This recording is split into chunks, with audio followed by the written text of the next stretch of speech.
Oh man, we are live. Okay, let's go. So I just got this idea, this breakthrough. It's like profound, and I promise it's going to change your life for the rest of your life if you let it. But guys, unpopular opinion, you don't have to niche down. Okay. A niche is just a subsection of something larger, right? So the niche that Apple went after was experience. They just create really good experiences, and they're in the business of acquiring customers. They introduce their old customers to their new things and their new customers to their old things. McDonald's niche, we thought was hamburgers, but they're really in the business of real estate because they just open up a bunch of McDonald's. We can make better hamburgers than them. Okay, so I dropped a video back in April of last year. Help me help you. Help me find my niche or something like that. And I was just talking about all these things that I can do and all these things that I am and what I can do and how do I just pick one? And then it hit me as I was coaching my friend Brenna Martin, who is, by the way, just humbly an international best-selling author. And she just kind of dropped it in there like, oh yeah, by the way, we have this best-selling book internationally. You can get it at thatimpactbook.com. The book is called Impact. And I said, what's your biggest blocker? Like, what's keeping you from just going, right? Because her problem was that she has all this cool stuff that she's doing. But her problem is she's not showing up consistently on social media. And she doesn't have a social media presence at all. She has all these accomplishments and no social media presence. And we talked about how, like, when you talk about consistency, it feels like here's an elephant, eat it every day. But when you talk about continuity, it's like, here's an elephant. You can show up today and eat a toenail. Gross. You can show up today and, cook a piece of its arm. You can show up tomorrow and cook its tail. You could show up tomorrow and just stare at it paralyzed, as long as you keep showing up and doing something, right? And so, like, what's your biggest blocker, Brenna? What's your biggest blocker? I said, what were the 3 biggest blockers? And she goes, getting on camera. And I was like, I'm good at getting on camera. How did I get good at it? Oh, let me walk her through my YouTube journey. So I walked her through, I'm going to share the screen real quick because this is really funny. I walked her through my entire YouTube journey. And okay, where are we at? There we go. So I have 125 videos on YouTube. And it all goes back to a song I did called I Still Love Your Booty. I left that up there just so y'all can see the growth, right? And I'm walking her through like the times that I posted things, the times I wasn't posting anything at all. Why is it not scrolling? Please scroll. Okay, now we're gonna do this. Why?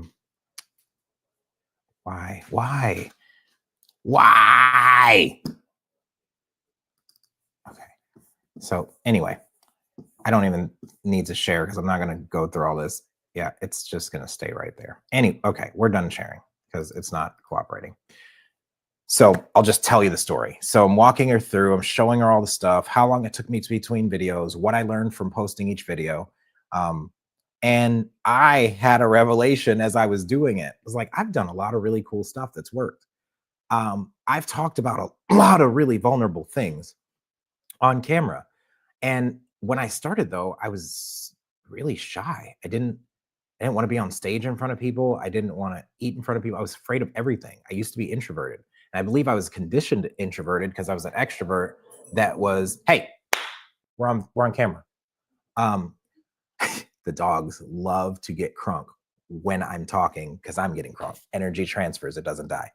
So I'm walking her through this process and I showed her my first YouTube video. And the reason I started, Question Everything and the podcast was because I got COVID right in June of 2020 because karma, right? I said, this isn't real. This is all a hoax.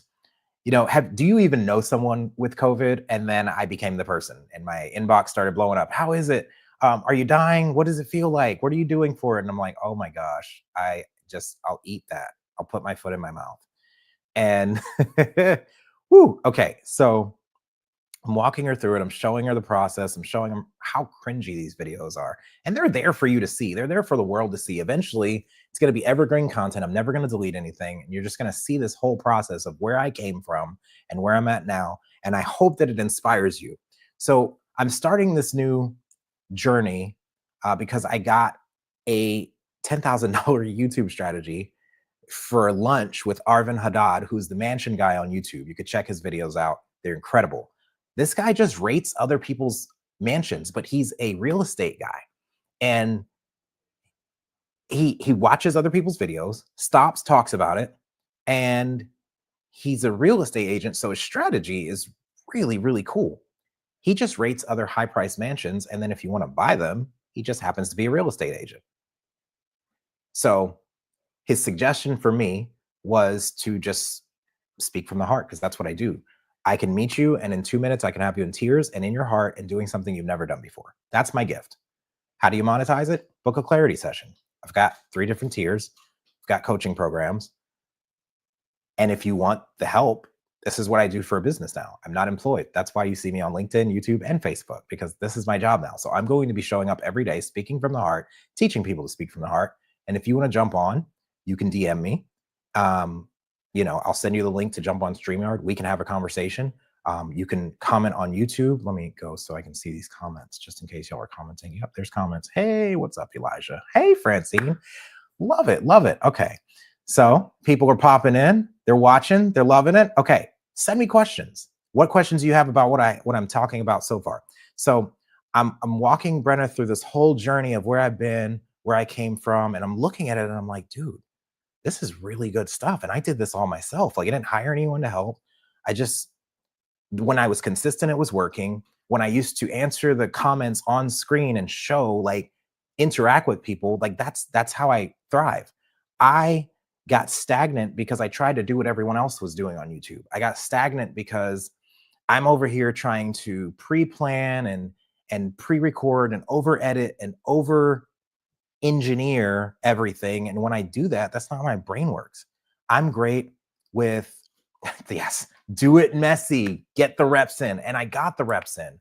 Myron, I came into his inner circle at a very high price. Actually, I say that, and it's only $55,000. It's not a high price. I mean, it depends on what you're looking at. The value that's offered for that $55,000, completely. But anyway, sidebar. He always says, become the kind of person people say yes to before they know what the offer is. And I didn't even see it, right? Like, we don't see ourselves. So we don't see that we are already the kind of person that we need to be. We think we need another course, we need another degree, we need another coaching session. Do it, get the feedback, and do it again. Yes, Francine. And when we show up as us, we don't have to work. I don't have to work. I didn't have to prepare a script. I'm just telling you what's in my heart. And that's what I do best. And it's like everyone's getting a video of me at the same time, instead of me having to go through all of these messages in my phone and talk to everyone individually. Yes, I'm still scrolling. And we're probably not even we're still in 2024. Anyway, you all get to experience me at once. You all get to come on and ask me questions and talk all at once. And you can do this too. Like, the beauty of YouTube, the beauty of social media, is everyone thinks there's a formula. There's a way to get people hooked and go viral instantly, but you don't want to go viral and grow too big too fast, because then if you don't have anything for them, you just end up building this big audience that you can't monetize. And the only people that'll pay you is YouTube, if you get to a place where, enough people are following and watching you consistently. Facebook, TikTok, LinkedIn, they're never going to pay you. Instagram, they're never going to pay you as much as YouTube is. But the beauty of YouTube, I was reading the YouTube formula by DAREU.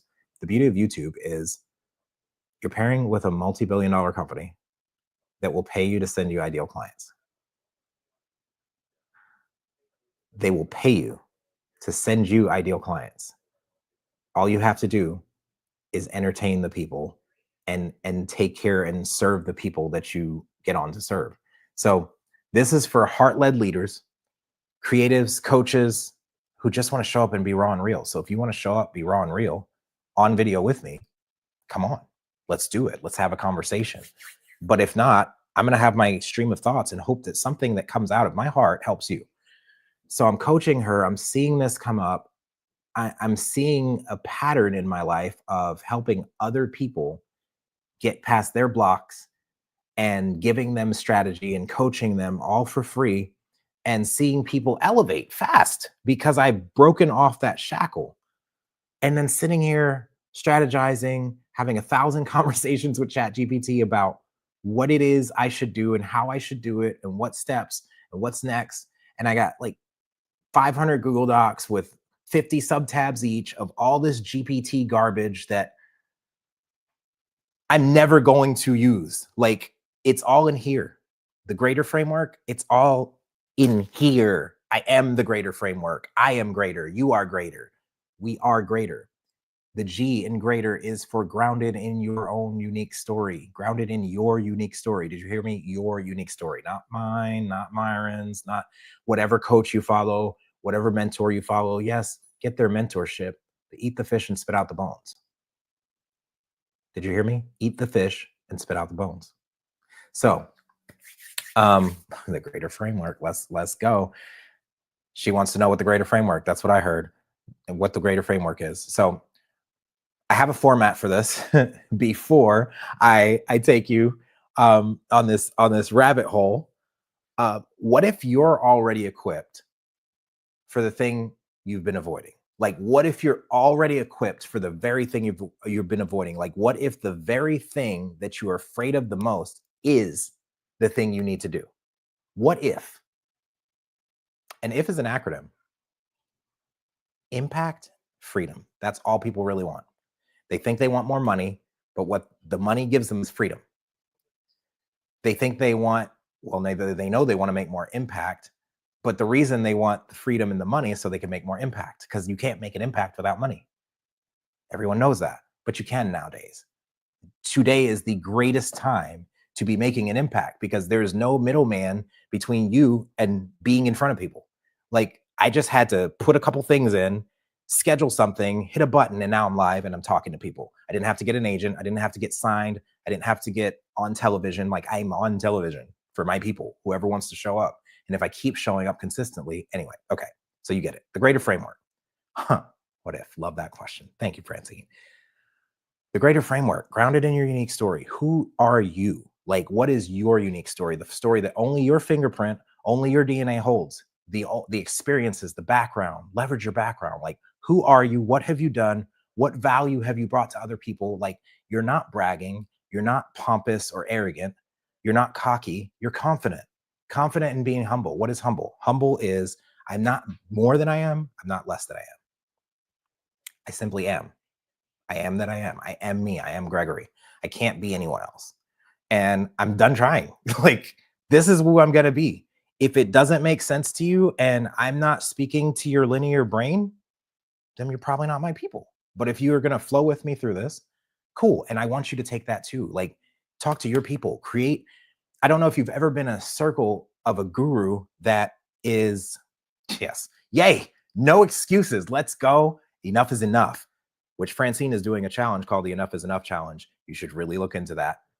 She's commenting from Facebook, but find Francine Wallace-Ivy on Facebook, follow her, Consumed Coaching. She is making ripples because the future of coaching, the future of ministry, the future of how God is going to make this revival is going to be in coaching, because you can find a coach that resonates with who you are and helps you. And you don't have to go and try to follow all these big coaches and pay their whatever they charge to get their place. Like, you could get someone that resonates with you. Francine agrees. All right. So, grounded in your unique story. Like, who are you? How do you leverage your background? And how do you show up? And that's what I was saying. So you're in a circle, like you finally get, I'll use myself as an example. You finally get to the place where you're in a circle with the person you admire. And I was there with Myron, and I know Myron tells his story about having polio And his opening story is to break that tension that happens when they see him limping. And the only thing they can think of if he doesn't address this question is, I wonder what happened to his leg. So he starts with the story, and the story has metaphors in it to tell you that you're going to have to be stretched. Things get worse before they get better. You can still be great even with a disability. You don't have to hold on to that as a crutch or something that um, something that limits you. Like, your limitations can be your superpower. And he does this, and then um, I look around the room. I went to Offer Mastery Live in May of last year, and I'm looking around the room, and I see people on crutches. I see people that have limps. I see people in wheelchairs, and I'm like, wow, because he showed up and he was him, the people that resonate with him are here at his conference. And this is just the one that I went to. I'm sure there was one before that where that happened too. And then I noticed that because he teaches business from biblical principles, there's a room full of kingdom-led entrepreneurs, like people that are doing the right thing for the right reason. Um, I see it's a strong message. I can't say that though, because it's almost 1 a.m. in the UK. Jean Paul, thank you for tuning in on LinkedIn. I'll catch another one when I can when I can't sleep. Man, thank you for tuning in for the little time you did. Watch the replay, comment, let me know how this affected you. So the G Integrator framework, grounded in your unique story. When you are you, you will attract all the people that are meant for you. And then the first thing that's going to show up when you decide, like, I tried to go live an hour ago. YouTube just crapped out on me. I was recording and the video didn't work. And now I had to unlist the video because there's so many times where when I finally decide this is what I'm doing, but then I try to like prepare and make it perfect and do these things and make it better, then it just, like, it doesn't work. But when I'm like, okay, spontaneously, I'm going to show up and I'm going to do the thing. Reframing limiting beliefs. There is something that I'm believing that's making me have to prepare or think that it has to be perfect or think that it has to be this way or that way. And that's stalling me and keeping me from going. They say, being confident of this, that he who began a good work in you will carry it on to completion until the day of Christ Jesus. Philippians 1:6. Thank you, Francine. Amen. Yes. He who began a great work in you will bring it through to completion. And he began this great work in me. He began this great work in you. And he will continue to, whether you believe or not. So Elijah has a question. I love this. How would you say to balance doing what you're avoiding? Okay, hold on. I need my glasses. This is funny. Okay, I'm getting old. There we go. How would you say to balance doing what you're avoiding with, if it's practical at the time to do it, financially, time-wise?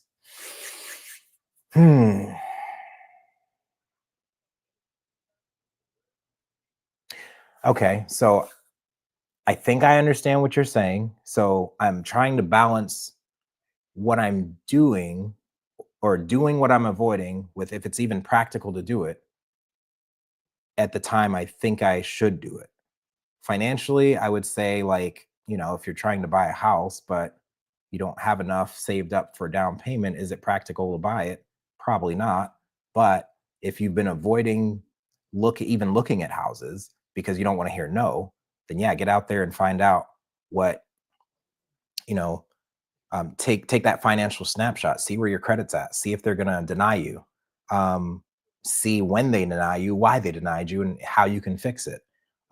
Go shop around houses just to see, because like, if we have this preconceived notion, limiting belief in our head that someone's going to say no, and this for the people on LinkedIn, and if I'm applying for a job and I see the job description and I let that deter me, I'm not even going to show up. If I just look at the job description and think I'm not like that, I can't do that. I can go into a whole dissertation on why job descriptions are BS, but I'm not going to do that. So time-wise, like, if you don't have the time to do something, it's a pretty good sign that you should probably make the time to do it. Because if you try to look for time in the end, there's this illustration I saw in a church a long time ago. They had a glass jar and they had big rocks and they had sand. And they said the big rocks are God and the sand is everything else in your life. And if you try, which one do you think out of these two that you would have to put in to fit everything in this jar? And most people thought the sand, then you stuff the big rocks in. But the truth is, if you put the big rocks in first and you pour the sand in next, everything will fill in the creases and the crack and the crevices. So prioritize. What are your priorities? What are the things that you need to be doing? Like right now, my priority is my book, the workbook, and building this business and creating some oxygen in this business so that I can hire people so I can give them opportunities. And then when I pour in the sand, which is all the other things, are just going to fall into place because I've created that financial breathing room so that I can do what I do and show up at a higher level and serve people at a higher level. I will go into that dissertation in a minute, actually, because embracing continuous learning is the next thing. So I hope that answered your question. Let me know if it did or not, Elijah. It's about prioritizing. Like, what are the top 5 things that I need to be doing? Everything else is a distraction. And out of those top 5, I think it was like Warren Buffett had this top 25 5. So you write down the top 25 priorities. Then out of those, you take the top 5. Then out of those 5, you take that one that's most important, and that's your priority. Everything else is a distraction or a manifestation of fear. So grounded in your unique story, reframing limiting beliefs, now embrace continuous learning. And a lot of people get stuck here. They embracing continuous learning. If I just learn more, if I just get more, if I just have more, if I just get one more degree, one more certification, one more course under my belt, then I'll be okay.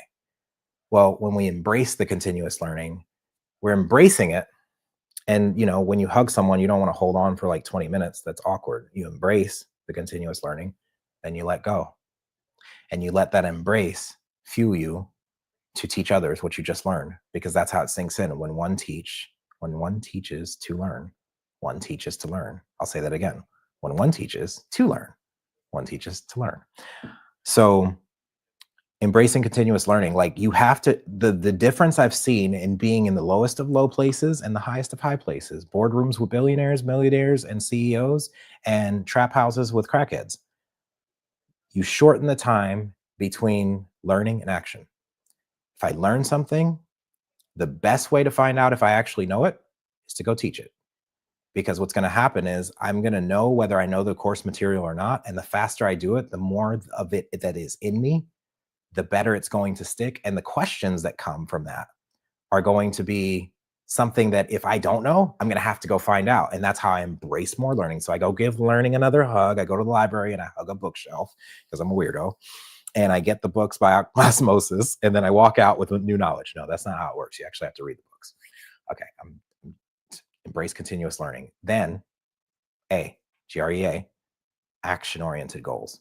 Now, why don't I just say goal setting? Because it's not about goals. Like, we are in the business of action, and God is in the business of results. If we just take action consistently, the results are going to be a byproduct of us mastering what it is we're doing. So if I'm embracing if I'm embracing continuous learning and I'm taking action on what I've learned, my goals are action oriented. I'm not just setting a goal with I want to make $1 million. Everyone wants to make $1 million, but what they really want is impact and freedom. No, you want to have a high value skill that makes an impact and that gives you freedom to do whatever it is that you want to do, or to live out your God-given purpose. I'm seeing these comments. I need to address them. Give me a second. So I'll stop at great. And then if you want to be greater, we'll go to the greater, but we'll stop at great. So taking action, like, what is the one thing that you can do today? Just one. Like, do one small thing, focus on one thing and do it to completion. And if you do that, you'll get a lot more done than if you're trying to plan to do everything all at once. You'll be overwhelmed and you won't do anything. So then transition with purpose. Know when it's time to move. Know when it's time to transition. Know when it's time to step out the relationship. Know when it's time to quit the job. I felt it in my spirit. It was time to leave my job. Like, I'm not using my gifts, talents, and skills here. I'm I'm a light shining bright in the corner of the earth doing something that I'm not energized by. So we'll stop there. If you want to be great, you can do those things. All right, here we go. Francine, therefore, do not throw away your confidence, which has a great reward, for you have need of endurance, so that when you have done that, the will of God, you may receive what is promised. Hebrews 10:35 and 36. So do not throw away your confidence, which has a great reward. It's really funny, Francine, when you put this here. Um, I don't know what sparked it, but the the verse that I got. So my daughter got in an accident her first week of esthetician school, totaled her car, devastated. Like, she set the intention of going to esthetician school, getting a certification, and doing something that she really loves. And then she has faced so many problems ever since. And it's just like, why? Because when you set an intention to show up and be you and do what you're called to do your God given purpose, like be, not do, be who you were meant to be, the first thing that's going to show up is things to test if you're really about that life. Are you really going to stick through this? Are you really dedicating your life to this? Because when you decide to take up that cross, you're going to be persecuted, you're going to be tried, you're going to be tempted, like the first thing that happened after Jesus got baptized was he was led into the wilderness for 40 days, or like he fasted. I don't know. I'm paraphrasing here. I don't remember when it was, but I know that it was like immediately after, like when he decided to start his ministry, he was led into temptation, and all the temptations were an attack against his identity. Like, throw yourself down and worship me. I'll give you all this land. You're hungry? Oh, I'll give you this. I'll turn this rock into bread. Like, all of those are about identity. Like, he knew who he was, but he knew who he was, so secure in who he was that he didn't compromise. And that's how we need to be. We were created in the image of a creator. We need to be what our father is. So I tell my daughter that we'll just get you a new car. I have no idea how I'm going to do this financially. My credit's shot because Citibank's a bully. That's another story for another day. Um, and I'm just like, baby, everything's going to work out. We're going to get you a new car. Then Tiffany gets the phone call. We're getting 4 times what the car is worth. Okay, cool. Now we have something to either get you a brand new car so you don't have to worry about repairs, and that'll pay for the payments while you're in school still. And we'll go to Honda because I've got credit there where, I bought 10 Hondas from them. So they'll hook us up. And they did. Anthony Hall, I believe. I'm pretty sure it's Anthony Hall at Norm Reeves Honda, is one of the best financial managers. And if you go and buy a Honda, tell him Gregory Rutledge, G-Wiz, Mr. Question Everything sent you. He will take care of you. But I walked out of her room after that, and I heard a verse in my head. And it's been a really long time since I've been able to hear from God, because I haven't been being me. I haven't been showing up. And Jeremiah 1:17, it says, get yourself ready. Get yourself ready and say exactly as I command you, and do not be afraid before them, or I will terrify you before them. And so that day, I was shook. And as I was crying, a pastor from a church that I just started going to, Fellowship of the Park, Hazlitt, calls me, and he says, how you doing? And I'm like, you got to have a calling on your life, because I was just breaking down, trying to figure out what's going on in my life, like what's next. And he's like, wow, well, want to do lunch tomorrow? And so I just started going to this church last week, have lunch with the pastor the next day. Later that day, a whole series of events that I probably shouldn't go into here. It's just such a long story. I don't know. Are we here for it? We're here for it. So we go to the dealership later. As I pull up, there, my wife and daughter are already there. And I get there, and the salesman is Emmanuel. Then I get inside, they're paging Matthew over the intercom. Emmanuel, God with us. Matthew, I don't remember what it means, but I know he's one of the disciples. Then there's bad news. She can't drive off with the car because it's It's not ready. They just got it in, but it's the car she wanted. So she's sad. She's not okay. Then this guy comes in with this real smooth voice, Joseph Andrew Bethel. That's his name. All these godly names. God gave me a verse that day. I tell Joseph about it after he calms her. It turns out he was in the wrong room anyway. And he's like, oh, brother, I got one better for you. He throws his card down. That's when I learned his name. Then he puts his phone down when I told him about the verse. And I didn't finish reading the verses from earlier that day. And so it was Jeremiah 1:19. I started seeing that, the Lord will stand before you and make you better than the rulers and the priests of Judah and all these things that didn't relate to today. And so I just stopped reading. How's that a mirror to your Bible study? Like, do you stop reading when it stops making sense to you, or do you try to get the context? And like see how it can relate to current day. So Jeremiah 1:19, oh, come on.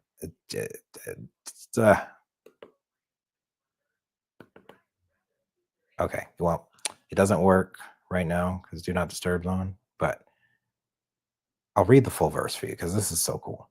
Jeremiah 1, we'll do 17. Okay, so get yourself ready. Stand up and say to them whatever I command you. Do not be terrified by them, or I will terrify you before them.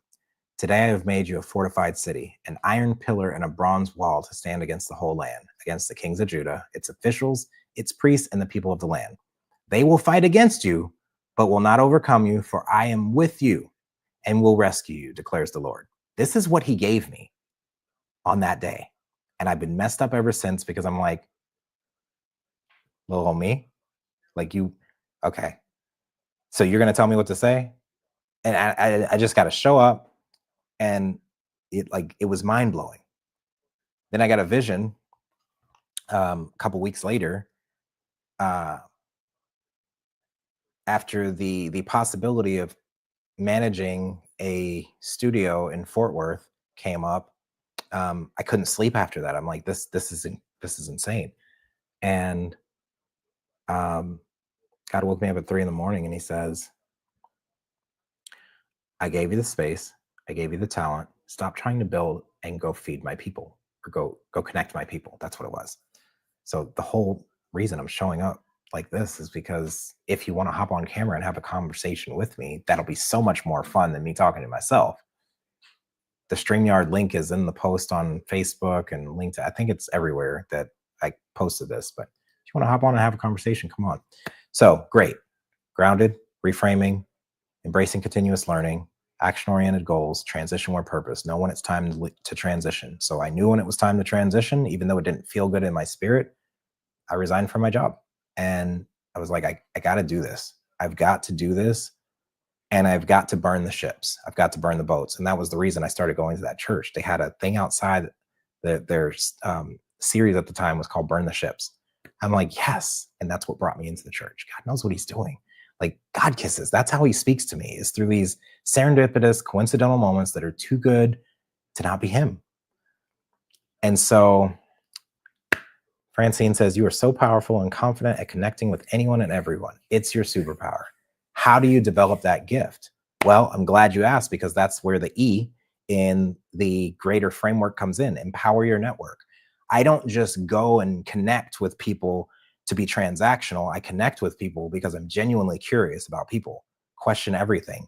Guys, I can't help but want to know about other people. I genuinely want to know about the world. I am probably the most childish person you'll ever meet.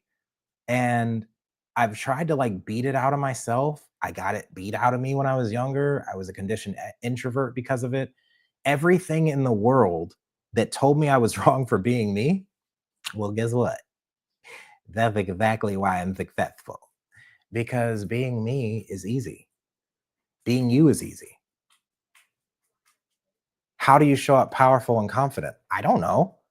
Stop trying to be anything else but you, because everyone else is taken. And when you try to do that, no one's there. The person you're trying to imitate isn't there. You're not there. Therefore, nobody's there.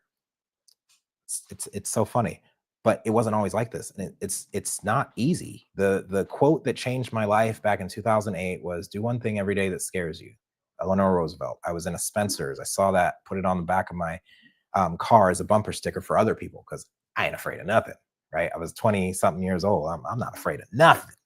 And then I realized I was afraid to eat in front of people. I would never go out to do anything by myself. I had to have someone hold my hand everywhere I went. I had to have validation from someone. What do you think about this? Do you think I should do this? What do you think? Should I get this or this? And it was like I was a little lost puppy needing everyone to validate me and give me something or give me some kind of approval, like timestamp me or like tell me I'm okay. When you stop waiting for other people to validate you and you realize that you can just show up and do whatever it is you want to do and make the decision. And when I say that, I don't say that loosely, like just don't show up in a school and shoot up a bunch of kids. That's not what I'm talking about, like doing whatever you want to do. I'm talking about if God has called you to do something and you can validate it in scripture in some way, or your spirit, your soul is like, just, you feel like, oh my gosh, I've got to do something about this. Like, show up and trust the process. Developing this gift takes time, but it doesn't have to. That bumper sticker got me to try, literally, I just did what it said. Do one thing every day that scares you. So I went out to a restaurant by myself. The first time I was like this with the menu. And I was like, I had the menu. It was one of those menus that does this. I had the menu here and I ate my food so no one could see me, but something happened in that moment. I looked around and everyone was looking at their own field, or their own food, their own meal, engaging with their people that they were there with. Or there's a person alone and we'd lock eyes and we'd look away like, why are you looking at me? Well, no, why are you looking at me? I'm not supposed to talk to strangers. And then the beautiful thing happened the second day I went out to eat and I was eating by myself at a bar and I didn't even drink.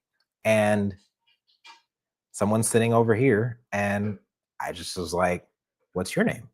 And then a conversation happened and then we became a friend and we got to know about each other. And then we started working out together and it was like, wait, okay, that was fun. I did 2 things that scared me in 2 days and I made a friend. Okay, now I'm kind of addicted to this. Let me go try something else I'm afraid of.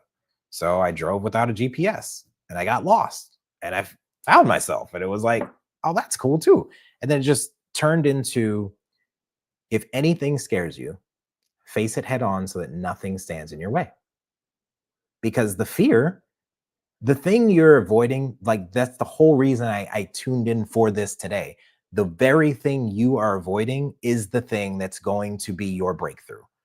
Me, I've been avoiding showing up and being the ham that I am on camera, and watch what happens.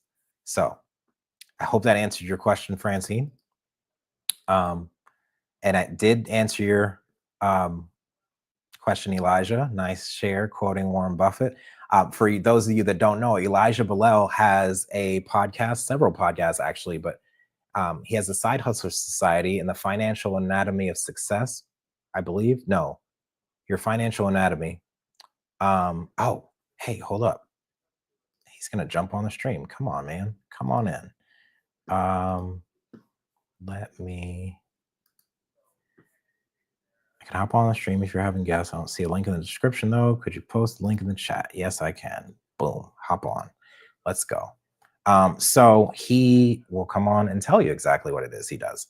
And while he is, I'll tell you that empowering your network means I'm showing up with these 4 words in mind. How may I serve? If you want to knock all fear out of your bones completely, ask this question everywhere you go. How may I serve? If you're, okay, so the world is a mirror, always reflecting back to you who you are. So if you don't like what you see, you have to look back in the mirror and see, who am I showing up as? If you're showing up as a gimme, gimme, gimme kind of person and you want to take, then that mirror is going to be like, gimme, gimme, gimme, take, right? We go out into the world and we expect to get. We go to a networking event and we expect to get connections or get a job or someone to get our resume and give us something. But if you don't show up with value first, if you don't show up to help, if you don't show up curious, if you don't show up as the kind of person that is genuinely interested in helping someone else besides themselves, nobody wants that. I went through this program called Pathways, and they had this thing called pseudonames. And my pseudonym was Parasite, because I was always trying to leech onto people and suck their energy out. I would ask them for validation. I'd ask them questions. I'd ask for help. I'd ask for money, but I was never giving anything. And thank you, Jennifer C., for being here for it at 8:00 p.m., at least Central Time. So yeah, I went from the parasite to the reverse whirlpool. Like, what can I give to people? And now, like, it's unleashed. I'm tired of sitting in the background trying to prepare, trying to sound perfect, trying to be like, it's all in me. Everything that I'm telling you, there's no script, and it feels so good. I'm already ready for it. If anyone has any other questions, drop them in. Elijah, if you're hopping on this thing, I don't see you in the backstage yet, unless maybe I need to. No, don't see backstage yet. But anyone that wants to come on and have a discussion, like if you're afraid to be on camera, that's what I'm talking about right there. Like, that's the exact reason why you need to come on. I can have up to, I believe, 10 people on a discussion. We're probably going to go for another 19 minutes. I don't want to take this over an hour unless it becomes valuable and people keep asking questions. But I want to do this every day, probably around the same time, 7:30 p.m. Maybe, I don't know. We'll see. But this is the beginning of the Speak from the Heart podcast. So while I'm waiting for someone to jump in, I'll finish that greater framework, which is actually in my book, From Waiter to Greater, which is just about done. I'm waiting on Jenny to write the foreword. Myron Golden would have wrote the foreword, but it's going to take him several months. So maybe addition to resilience in the face of setbacks. Guys, you're going to get knocked down 10 times. But if you get up that 11th time, you're going to succeed. And I don't just mean falling down, doing the same thing over and over again, expecting different results. I mean, like, I'm going, there's a story that Wayne Dyer told that was in a book. I don't remember where he got it from, but I'll tell the story. It's a short story. It's 4 chapters. So chapter 1 of my life, I walk down a road. I see a pothole. I fall in. I can't get out. It's not my fault. I stay there for a really long time. Okay. The end. Chapter 2. I walk down the same road. I see a pothole. I fall in. Takes me a long time to get out. It's not my fault, but I finally got out and I kept walking.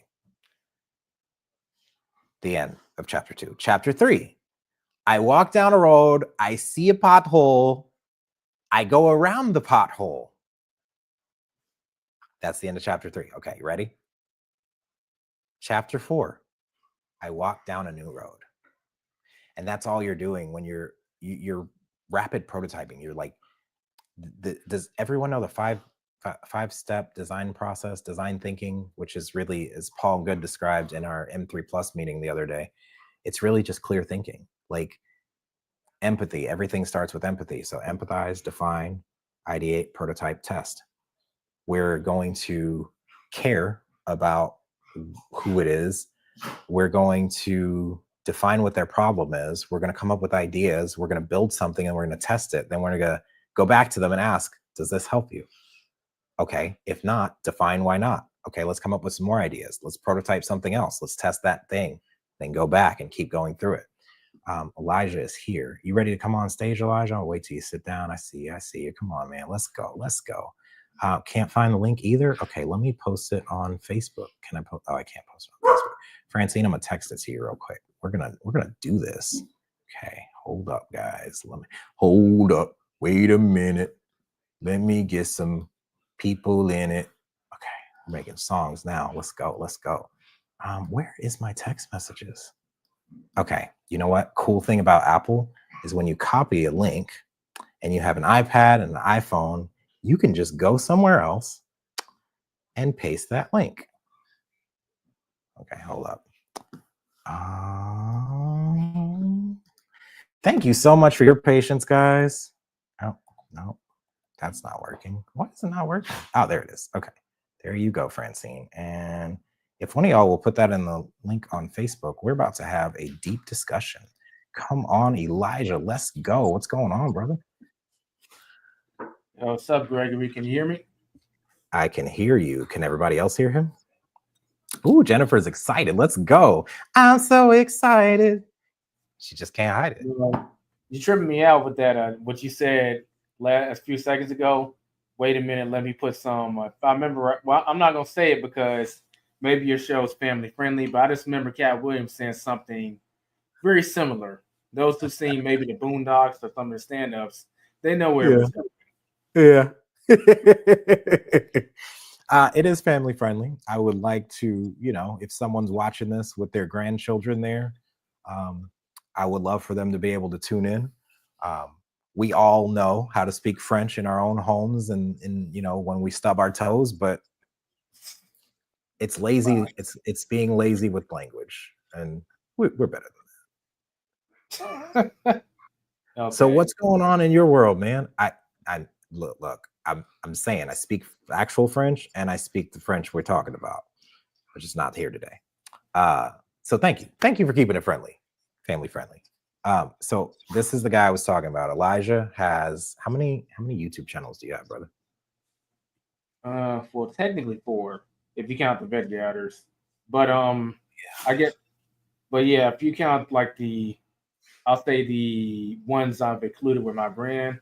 There's the Side Hustler Society, then there's the Side Hustler Society podcast, then there's Financial Anatomy, and what you mentioned before was actually the book, The Anatomy of Financial Success, but the YouTube channel for the personal finance is Financial Anatomy.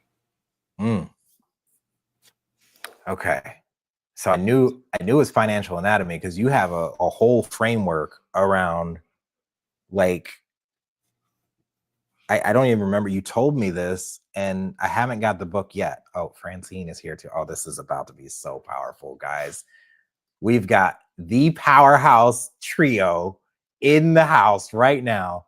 Oh my gosh. Wow. So much influence in this room right now. Okay, let's go. Hello, Francine. Can you hear us? Oh, she's muted. Okay. She's have you been on StreamYard before, Francine? Yeah. Okay. I have with other people. And I did StreamYard years ago. Years and years ago. Is that when you were going live? Like when you picked up the No, I went live straight into Facebook back then. Yeah. Okay. Wow.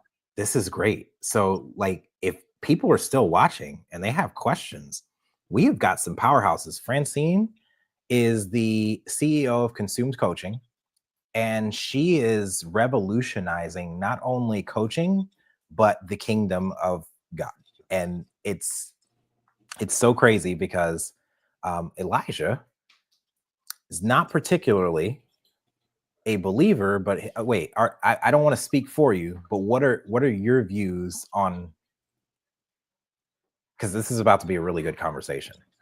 What are your views on spirituality or Christianity in general? Okay. Well, if you don't mind me asking. No, I don't mind. I'm not a Christian. I actually practice a traditional African faith. But yeah, I was born between a Christian and a Muslim. Okay. And really, I got a very unbiased look at both systems.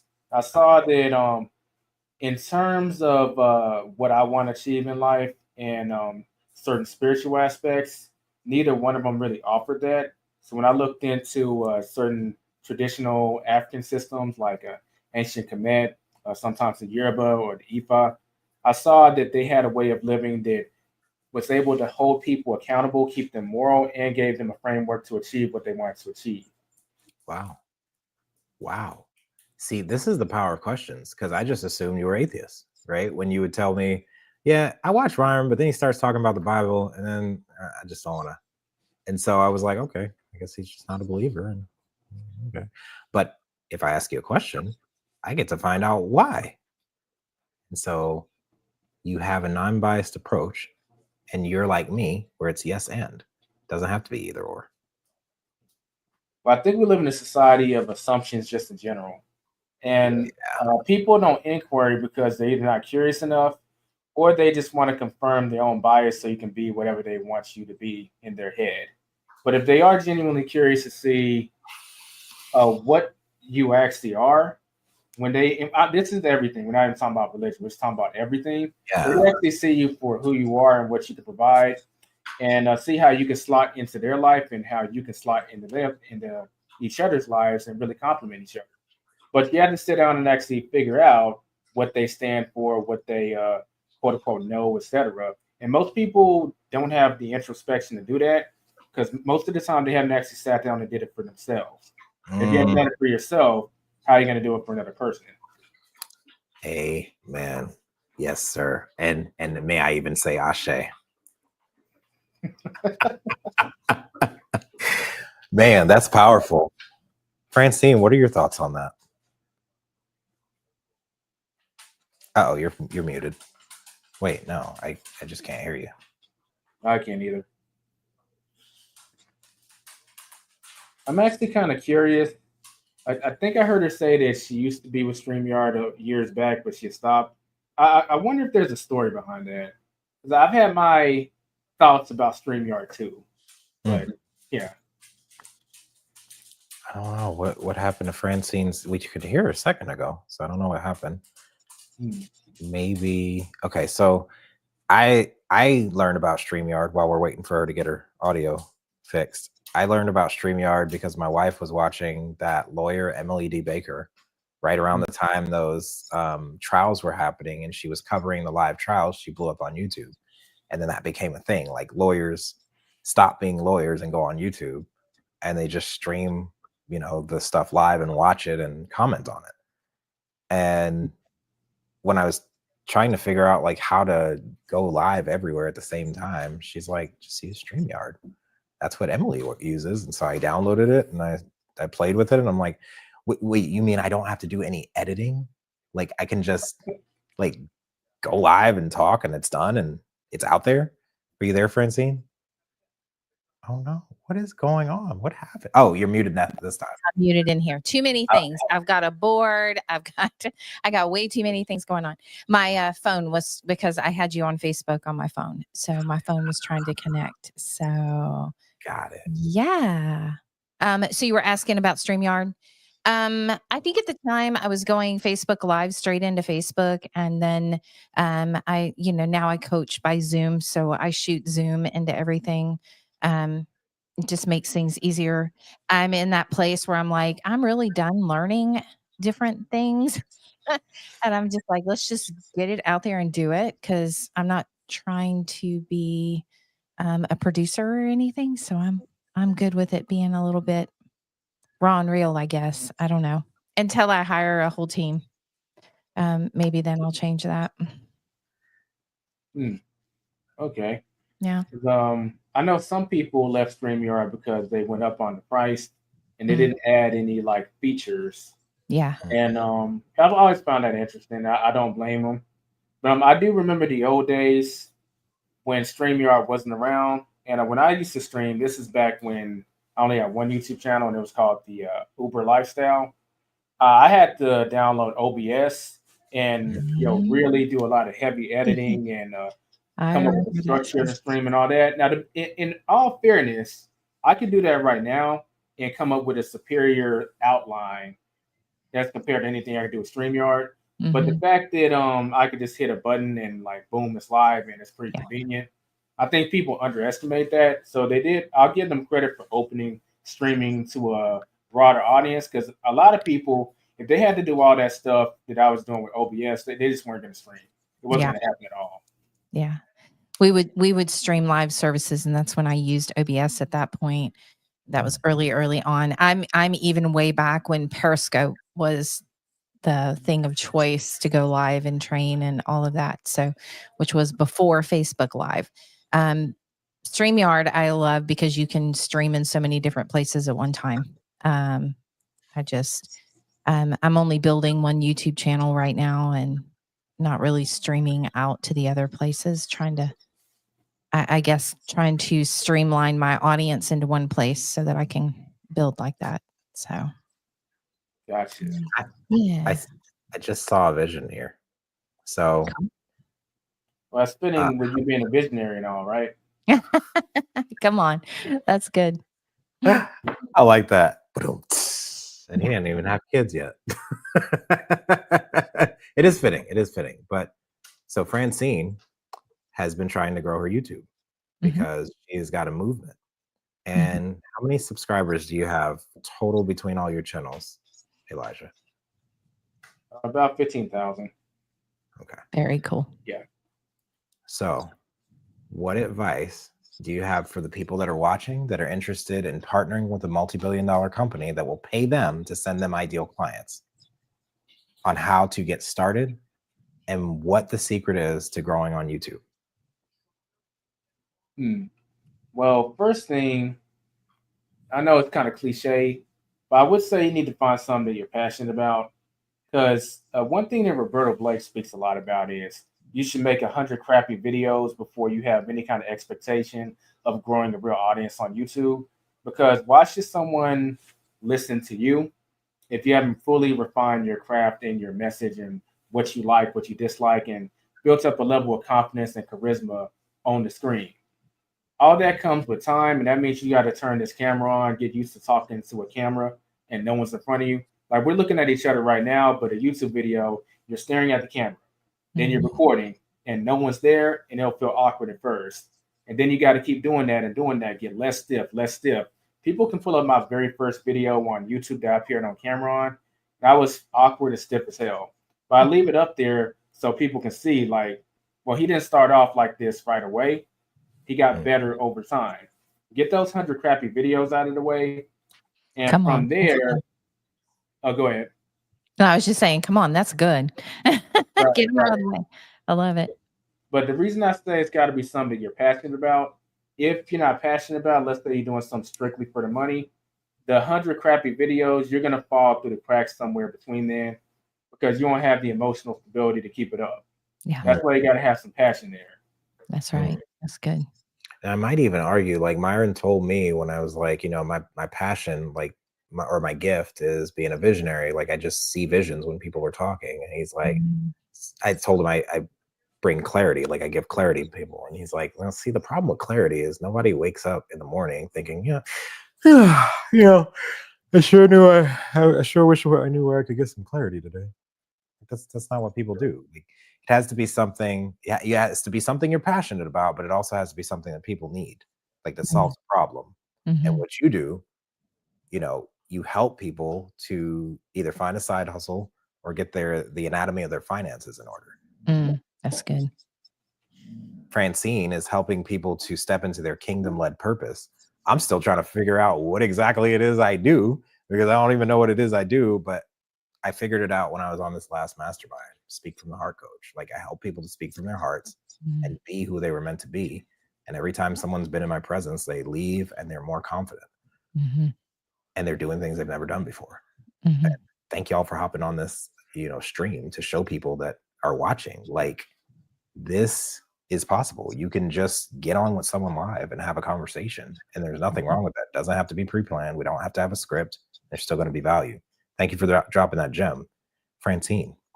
Yeah. For the audience watching that wants to know how to grow, how you've grown, how many coaches do you have that you've coached and certified in your business? Yeah, hundreds all over the world. So all over the world. So that's international coaching business. Hundreds of coaches. We went global this year. So yeah. Woohoo. All right. So I believe we got a question, a comment here. Awesome. Jennifer C on LinkedIn says, I've been downplaying myself with content creation. I've been sitting on on content that I know I can succeed. Come on. Yeah. Because my perfectionism. Would you be able to speak to that a bit, Elijah? I think y'all both can speak to this, but let me leave that up there for y'all. So is she referring to like she has all these ideas that she knows that she could do, but because she wants it to be perfect, that's kind of holding her back? I'm assuming that's what she's talking about. Jennifer, if that's not the case, feel free to let me know. But here's the thing about that. People look at perfection as something that just happens like just immediately the first time you do something. But if you ever hit any kind of perfection, it's a process. So you're saying that the perfectionism and the strive for perfectionism is a bad thing, and it doesn't necessarily have to be a bad thing. So you can look at it like this, and this is how I look at it. Just go up, show up for your audience, put the information out there, evaluate the feedback your audience gives you, and watch your own videos. So many YouTubers don't actually watch their own videos. And you'll start to see some subtle areas that you can improve on. Then maybe at some point you can actually hit the image you're picturing in your head of perfectionism, but you'll never hit that image if you don't start. So don't look at that as a bad thing. That's actually good. You want to be perfect. I think too many people shoot down the notion of, oh, nobody's perfect. I mean, use it to your advantage if that's your emotional trigger, but that means that you got to start and then just get 10% better each day until you hit your ideal vision of what you want your brand or your presentation of your content to be. So the short version of that, and I'm gonna keep it family friendly, Nike that stuff. Or FAFO, fumble around and find out. I love it. I haven't heard that before. That's new. Well, for me, that's new. It gets the job done. So I wanna chime in on that too. Like, the whole reason I'm here today, right now, doing this live without pre-planning and all that, is because I was having a coaching session with Brenna and like realized that I was walking through all my YouTube journey, and I never went back through and watched. He's right. YouTubers do not go back and watch their videos. Like, I don't want to watch myself. I barely want to be on camera. And so why would I watch something that's so cringy? But because you got to learn from the feedback, like you got to see how you were, you got to see what you didn't like, you got to see what you could do better, watch the analytics and see where people are dropping off, and whatever you did when they were dropping off, don't do that. Okay. Can I challenge that? Please. Because here's the thing. If you're not willing to watch yourself, why are you expecting anybody else to watch you? Oh, come on. Francine. I don't have a mic to drop right now, girl. So for 3.5 years, I went live every morning, Monday through Friday, right? And guess what? I watched right afterwards.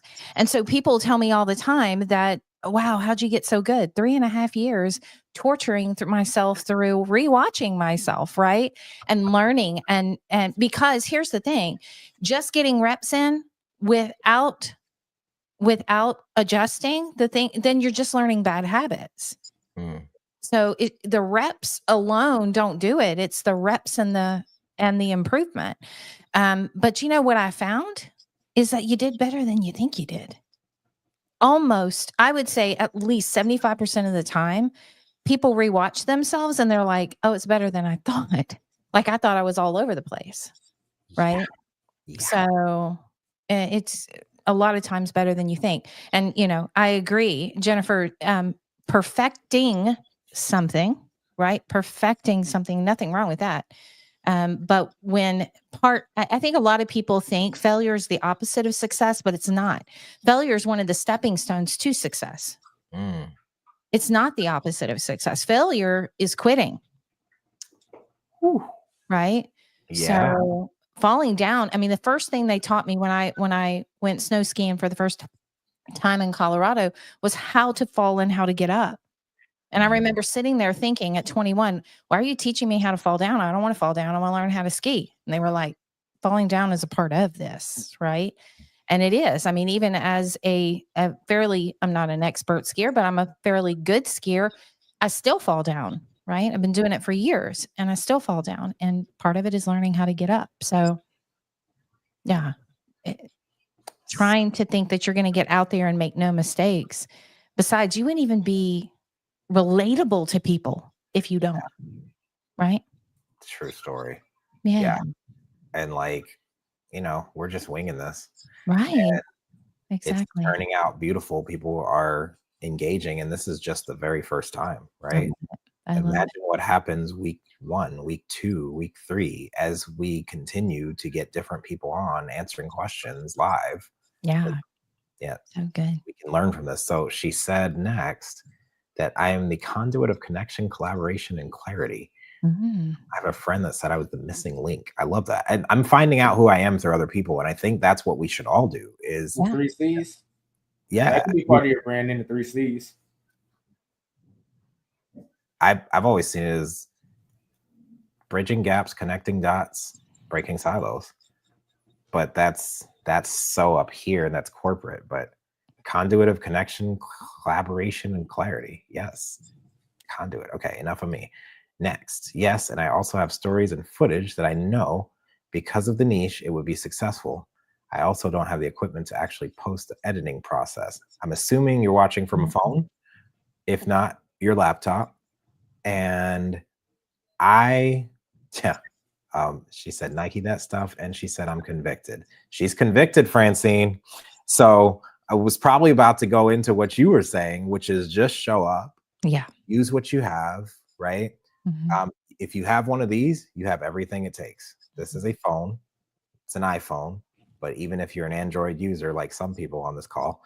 Is that a slick way of dissing? No, I'm just saying we're just different. We just think different. You know, some people are robots. Some people love the original sin. Okay, I'll let that slide. I can throw subtle disses too. I'll pretend I didn't hear that. No, you know I'm messing. So if you have a phone, a smartphone, a dumb phone, a phone with a camera, and the capability to connect to social media and go live, you have everything you need. And listen, I'm going to and then I'll let y'all speak on this. You have stories and footage that you know because of the niche it would be successful. I literally have a folder full of testimonials of ways I've helped people. Francine is one of my clients. Francine, you can talk about how I've helped you. But I'm like Brenna. The whole reason I started to record today, she is an international bestseller of a book called Impact. You can get the book at thatimpactbook.com. It's a compilation book with multiple people who all talked on a different part of what impact meant as an acronym. And it's best-selling in Australia, Canada, and the US. And probably Europe too. I think I saw some people from Europe, but it's 40 different authors and they're all speaking on it. And she's one of them. And she just dropped that gem in there it was just I just kind of am an international bestseller, but nothing really big. It's why do we do this to ourselves? You have what it takes. And I think for me, it's not fear of failure. It's actually fear of success. What happens if I actually do and I prove myself and everyone else wrong, that I've been who I was supposed to be the whole time? I think also, I know when you started coaching with me, I was afraid that I would be successful at the wrong thing. Does that make sense? So when you're when there's just so much that you've done and there's so much that you've been good at, then you're like, what if I pick the wrong way and I get really successful this direction? Let me say this, Greg. You're a high performance coach and you make people greater. It's your framework, right? So think about it. Everybody that you get in front of, because you question everything, you help people up their performance, right? A high performance coach. You're a high performance coach. Because if you think about a high performance coach, I don't even know how to explain it, but ultimately you help people become greater. Okay, let's talk about what's happened in my world. I knew that I needed to be offering premium prices. I've been told by everybody, including my clients, when a client looks at you and says, I'd have paid you 10 times what you charged me, you should be listening to that, correct? But it was nearly 3 years later, I'm still undercharging until I got into Greg's world. So, and I don't know what magic Greg did, because he said a lot of the things that I knew, I've heard, I've read, all of those things. But, and I told him, I said, there's something about having a conversation with you that helps me believe in who I really am. And which literally, if you look at it in its literal sense, I just stepped into my greater. Right? Boom. Yeah. Whoa. So God's literally given you your word, right? Yeah. Your greater framework. You helped me step into that. It's something I've known. Lots of people have told me I needed to do it. You know, I've had people roll their eyes at my prices, all of that. And it started with with the simple words of, I got on your website, I looked at your brand, it's high end, it's luxury, it's all the things that I actually want you to see. And then then I dropped down to your prices and went, right? And I'm like, okay, I don't like that. Right. For some reason, something began to click. And then you stayed with me until it went over the summit. Right. So the thing is that when there's a block, a lot of coaches will stay with them just halfway up the mountain. And guess what happens? Rolls back, but you got to get it all the way over the summit. And we're just getting started. We're at the foundation. Yeah. Gain momentum, accelerate, become elite. And then, and then it was me studying the verbiage around premium clients, right? We have to study, because speaking to premium clients is different, and the way you speak to them. And then, of course, selling my first and then my second premium client.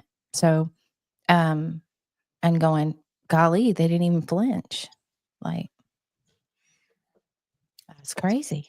I'm learning more about myself in this little impromptu thing than I could have learned from planning it and having a script. And like, this is just how it needs to be. I don't always undervalue ourselves. We always undervalue everybody does, right?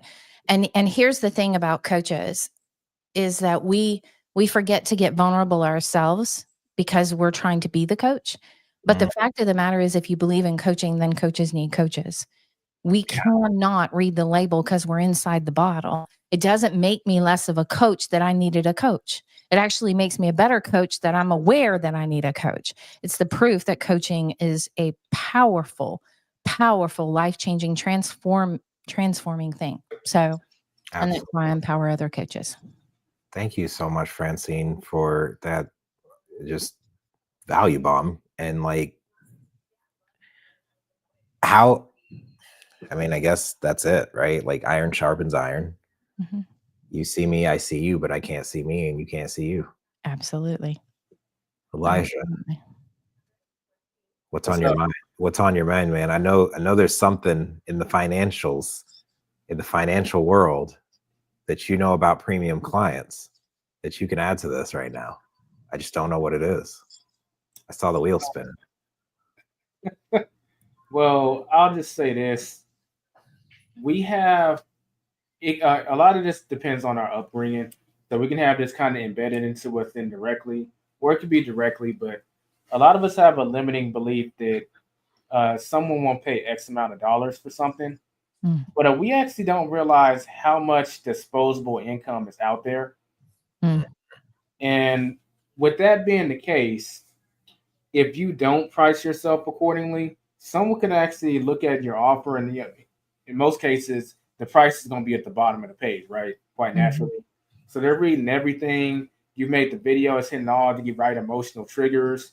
You're using the right verbiage, and you get down there and they see the price.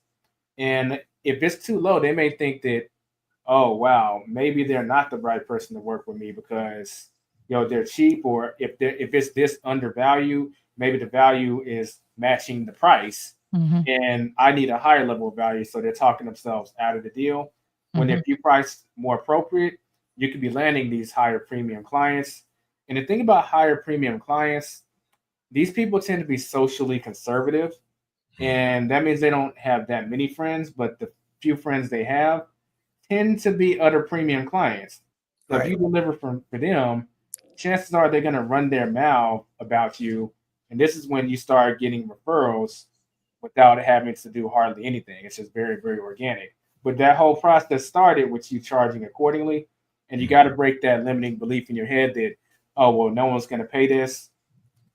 Because if you don't, you'll end up you'll level gate yourself. So good. Yeah, that's good. And I hear Myron in my head right now. Seldom will you make more than, never will you make more than you. Seldom will you make more than, and never will you make more than what you allow to be a lot of money. Mm. So if I look at $1 million as a lot of money, I may never get there. Mm-hmm. If I was to look at what I was making when I was at the top of the corporate ladder as a lot of money, I would have never got there. And as a matter of fact, I think that's what got me stuck from moving up, is I thought that was a lot once I got there, even though I had larger goals, but I got there and I got comfortable and I stopped projecting and going higher. And I let that be my ceiling instead of my new floor. Mm-hmm. And You know, then, yeah. It's really weird because I know you were talking a minute ago about our passion. And I think in order to do that flip over, I had to hit my heart. And I remember waking up in the middle of all this kind of turmoil, realizing I really needed to do this. So, and it hit me that as long as I kept those prices low, I would have to continue to bring in the quantity of clients in order to support the company the way that I needed to support it. And the quantity created less quality for my clients. And what had happened was I woke up that morning really kind of dive into one of my clients' businesses. And one of our pillars is that it's personal to us, right? Their business becomes personal to us. It's not their business, my business. Once they join us, we are just as invested in that business as they are. And in order for me to truly dive into every one of my clients the way I want to dive into, I've got to make it not quantity, but quality. And the numbers, when you run those numbers in order to grow where we need to grow, then it can't be about. So I had to give myself the margin to be able to work with my clients at that deeper level. And so when it became about them and bringing the right quality to them, it was a no-brainer. Right? People kept saying to me, you have to charge what you're worth. I don't care about what I'm worth.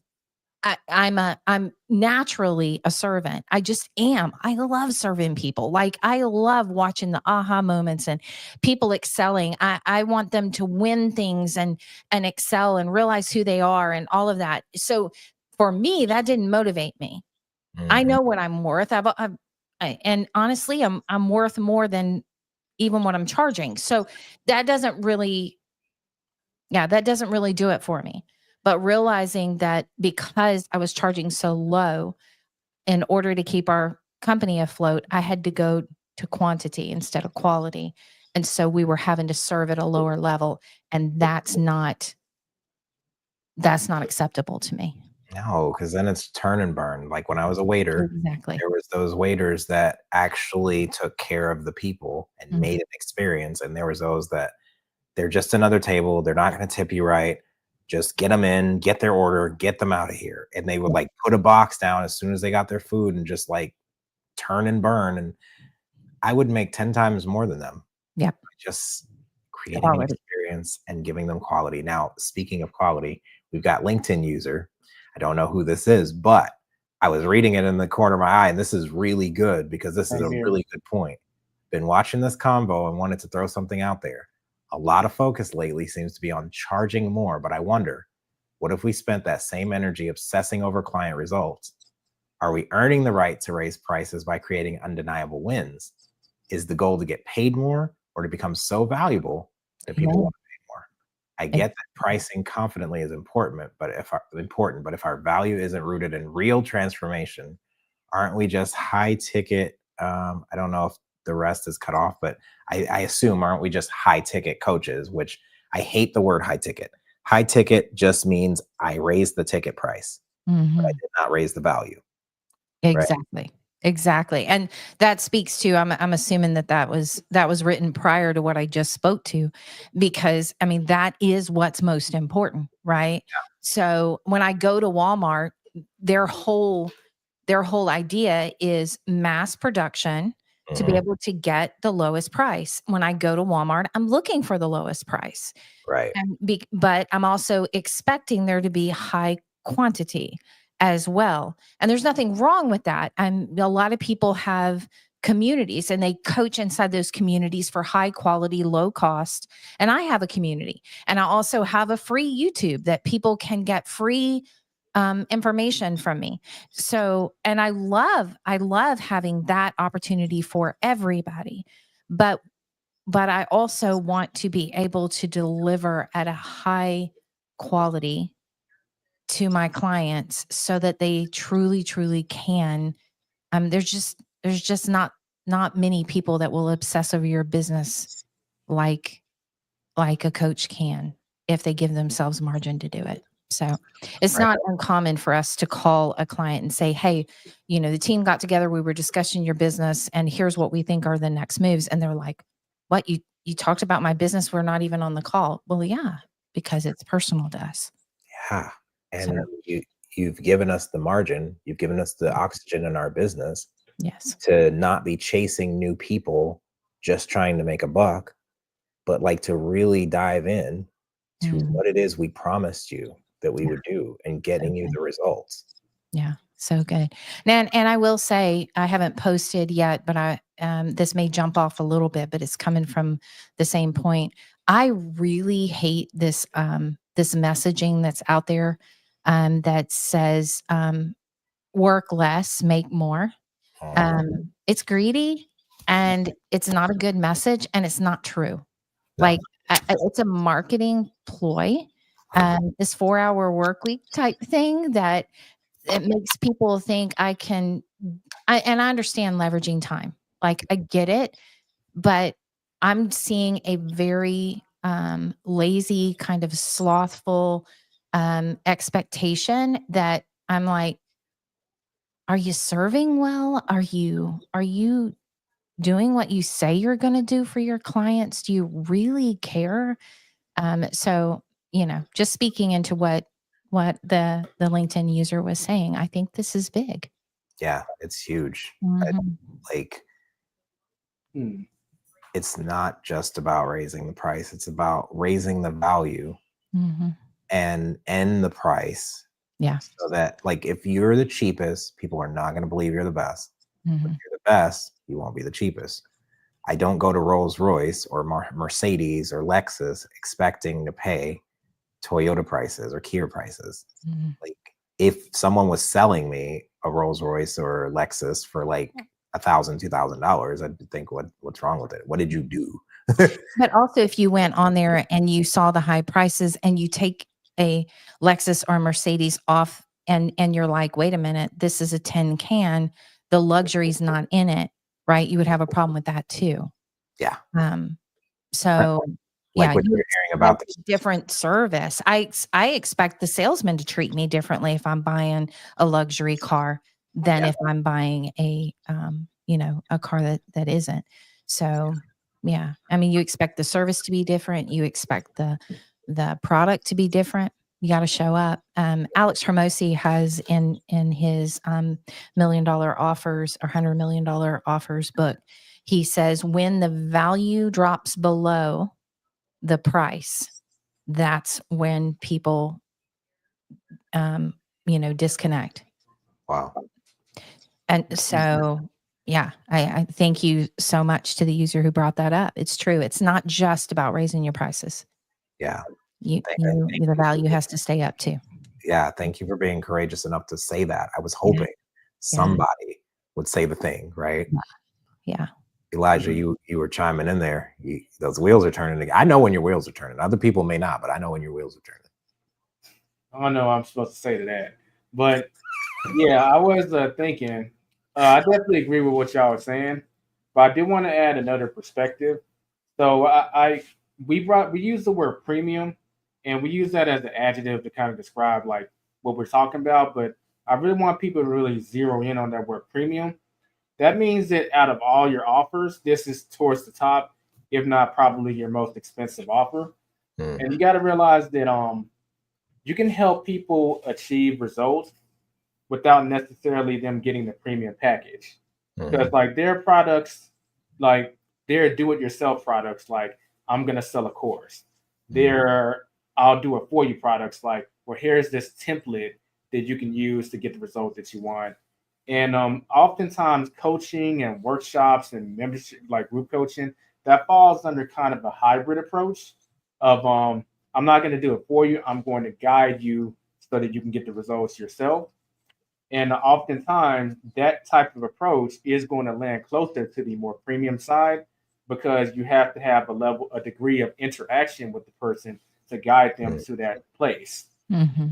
So when we look at it under that lens, you can have something for all demographics of your audience. It just may be that where you may offer the more premium service to those that can afford to, book you one-on-one or do some kind of group coaching. You could have I'll do it myself product in the form of a course for someone that is a more self-starter, self-learner, can do it themselves. And you may be able to have some products that, like, literally, that's part of the reason I wrote a book. I mean, you can pick this book up, follow the steps, and as long as you're willing to put the work in, you can achieve the same result. Wow. But if that's not your style and you're willing to pay more, then you can work one-on-one with it too. It's giving people optionality. I love it. Yeah, that's so big. Yeah. Right. We pay for speed and we pay for customization and personalization, right? And organization. There was once a time when in my business, I could have jumped into a small group, or I could have jumped into into a course, learn it myself. Now when I'm looking for something, I am looking for the premium ticket. I want someone who's going to come alongside me, get this done fast. I don't want the learning curve or any of that. And I no longer want it's not just that I'm not a self-starter. I'm too busy, right? I want someone to run next to me. And I think that's one of the things that, Gregory, you said to me, is that you can't be a premium. You can't offer a premium till you're a premium buyer. That's just all there is to it. Because you're not going to understand why a premium buyer buys premium. Yeah. And like what feelings and emotions to address once, like when you put that sticker price out there of 28,000, 55,000, 10,000, whatever your sticker price is, and you get the sticker shock, how do you address it if you don't even know? Like, and how do you know what's in a premium or how a premium runs if you don't do the thing? It's a rite of passage. And there's something y'all mentioned that there's those levels, right? We pay for speed, we pay for access, we buy our time back.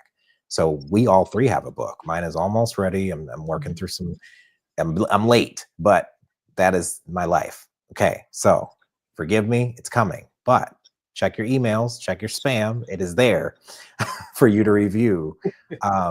Those that pre-ordered. From Waiter to Greater is literally like about how serving made me greater. It's not just from being a waiter to being greater. It's how the waiting tables and serving was the foundation. And so that book is me putting that framework in a way, just like you have the financial anatomy. I forgot the name of yours, Calling Over Comfort. Yeah. Yes. You put your framework of how you've made it in your life, and they're principles that you can find in the Bible, the principles that you can find in spiritual literature, the principles that are God's automation for the world. But once you put them in there with your story as the kind of come alongside guide as to how I did it, it's just like Jennifer says, this is such a wholesome conversation, and she's gaining value from so many different perspectives. That's why we put our content in a book, because you may not relate to Elijah or Francine's perspective and want to see my perspective on success, but not everybody can relate to the dude with the dreads that don't have a job, right? And so maybe they want to see the pretty face that has the wonderful smile and the cool microphone, and they want to know how to get Calling Over Comfort. And if they can't relate to us because, it's a woman and she's too pretty, or it's a guy and he's got long hair, they got the clean shaven guy over here with the books behind him that make him look smarter. And so now they want the financial anatomy. Like, they want to know the anatomy, they want the linear, and they can read the book and they could get the same information, right? Or they can pay for an audio program. They can pay 10 times that for the audio program, and it's a walkthrough, and it's us, our voice, because they're auditory processors.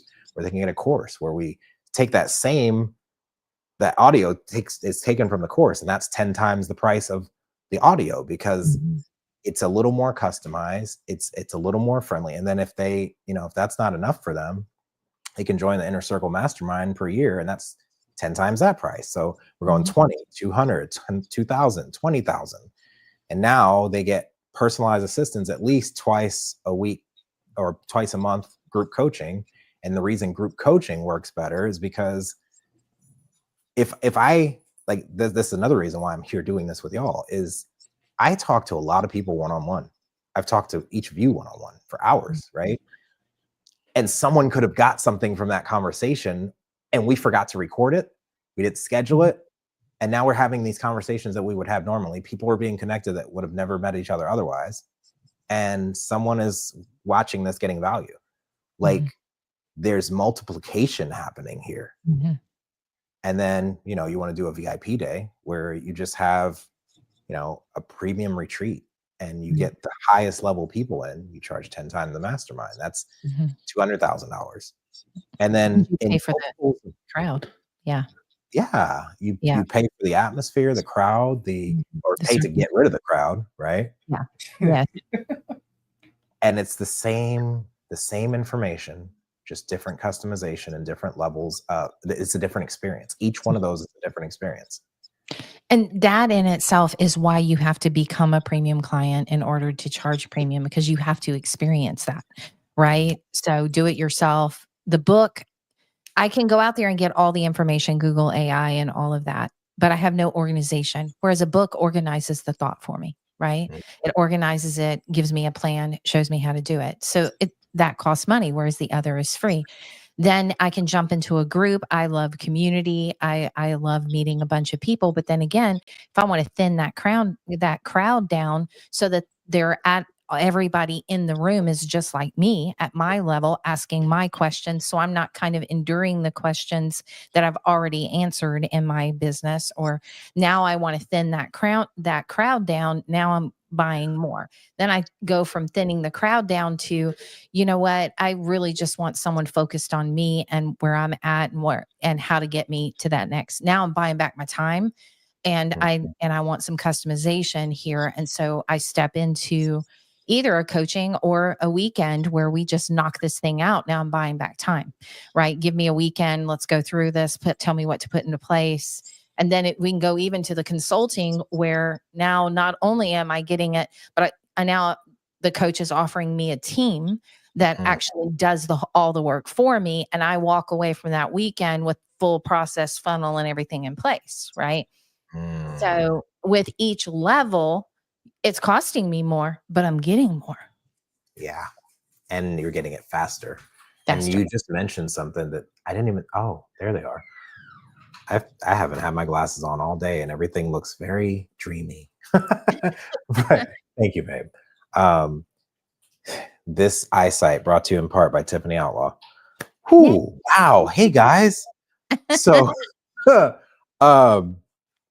something that you said really made me think about it. And like, you're not just charging premium to make more money or to get more for yourself. You're charging premium so that you can save their time, but so that you can also save your time. Because if I try to do everything that I do for $200, I'm going to be frustrated.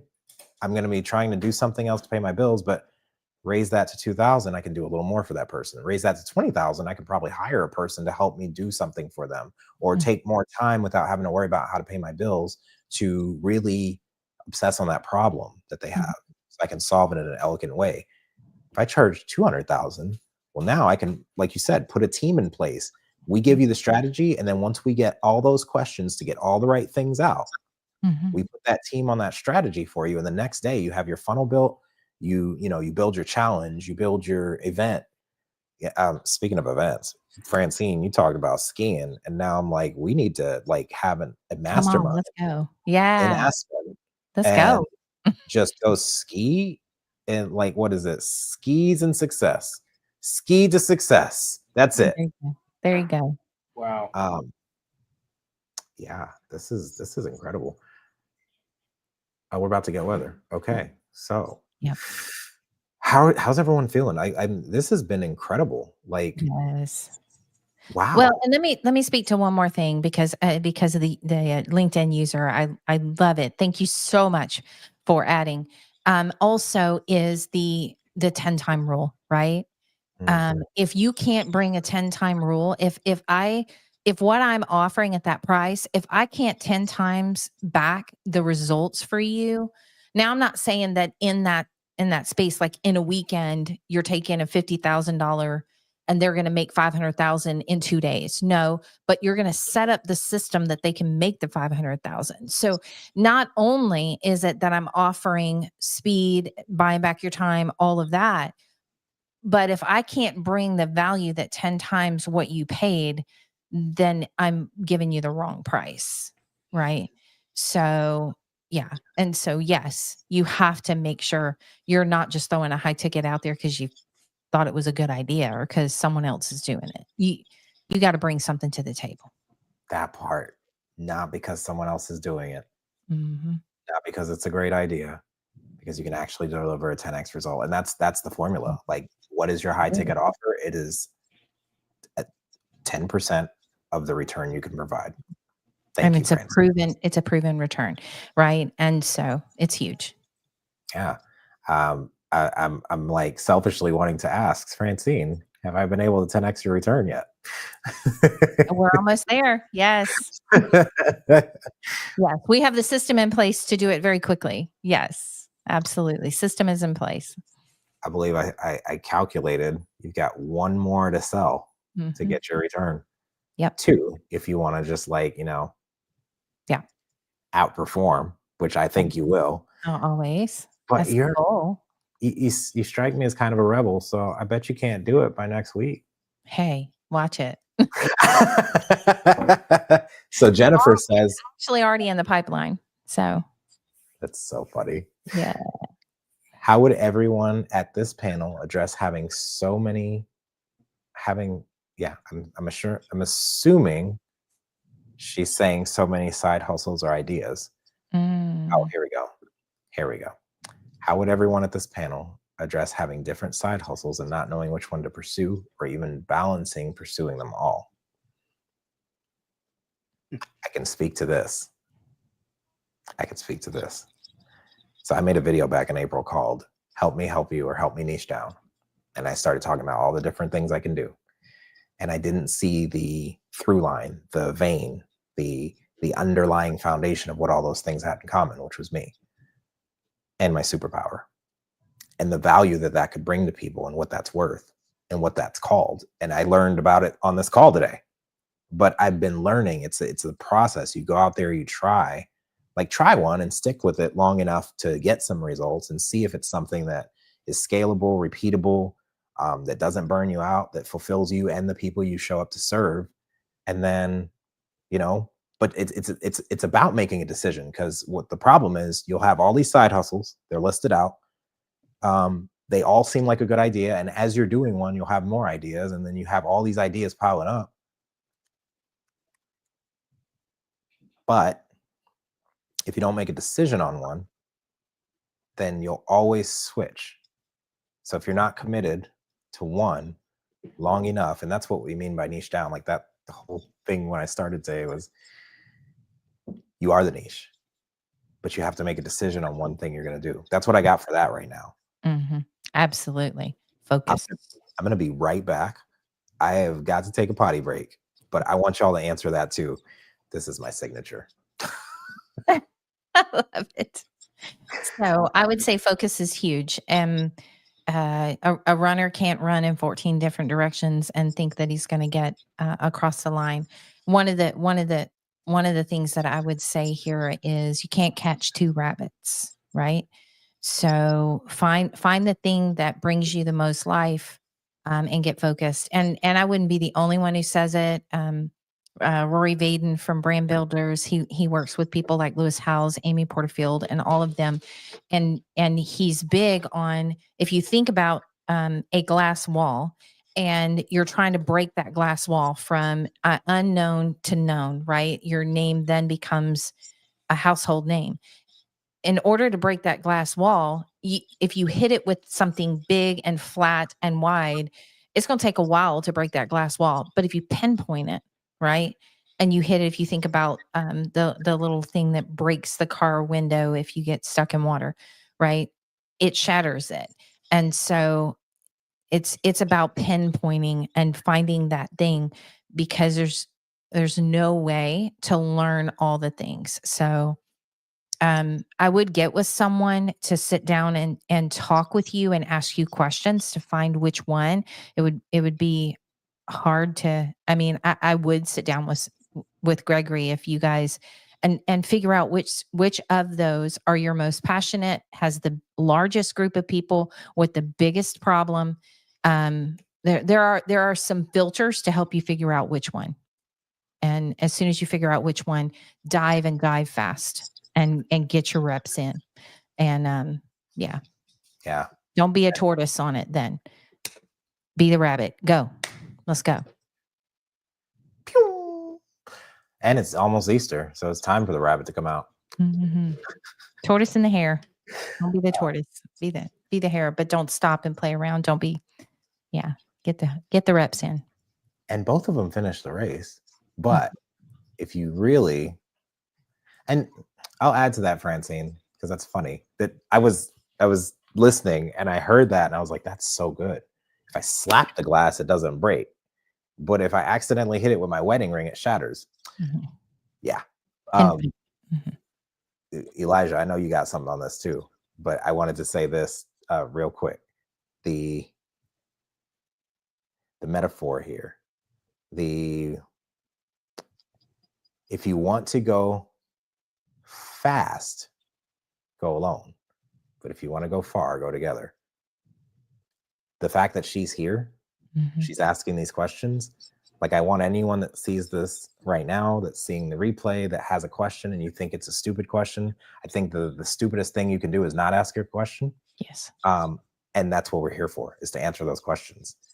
And Jennifer is getting so much value. Like, this is an embodiment of premium value right here. Mm-hmm. We are all here for Jennifer right now. Yes. Because she's the only one that's participating. And that's not to make anyone else feel bad. They're getting value because she's asking really good questions, right? But sorry, just wanted to put that out there. We're going further together. Love it.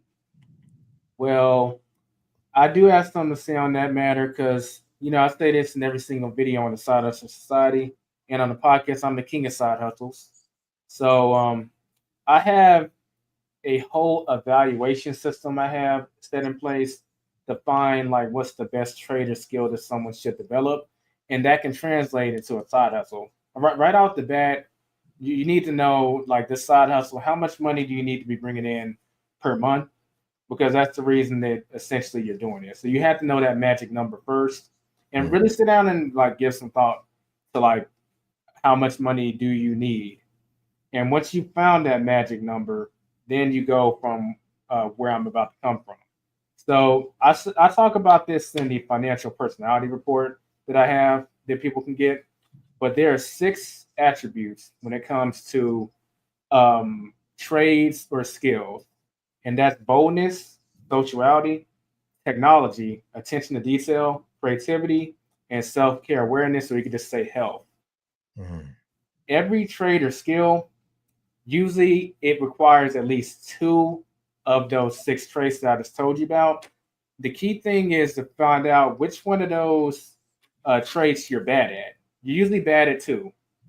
There's usually 2 that you're very good at, and then there's 2 that you're just kind of neutral at. The key thing to finding a successful side hustle for yourself, do the money filter that we talked about.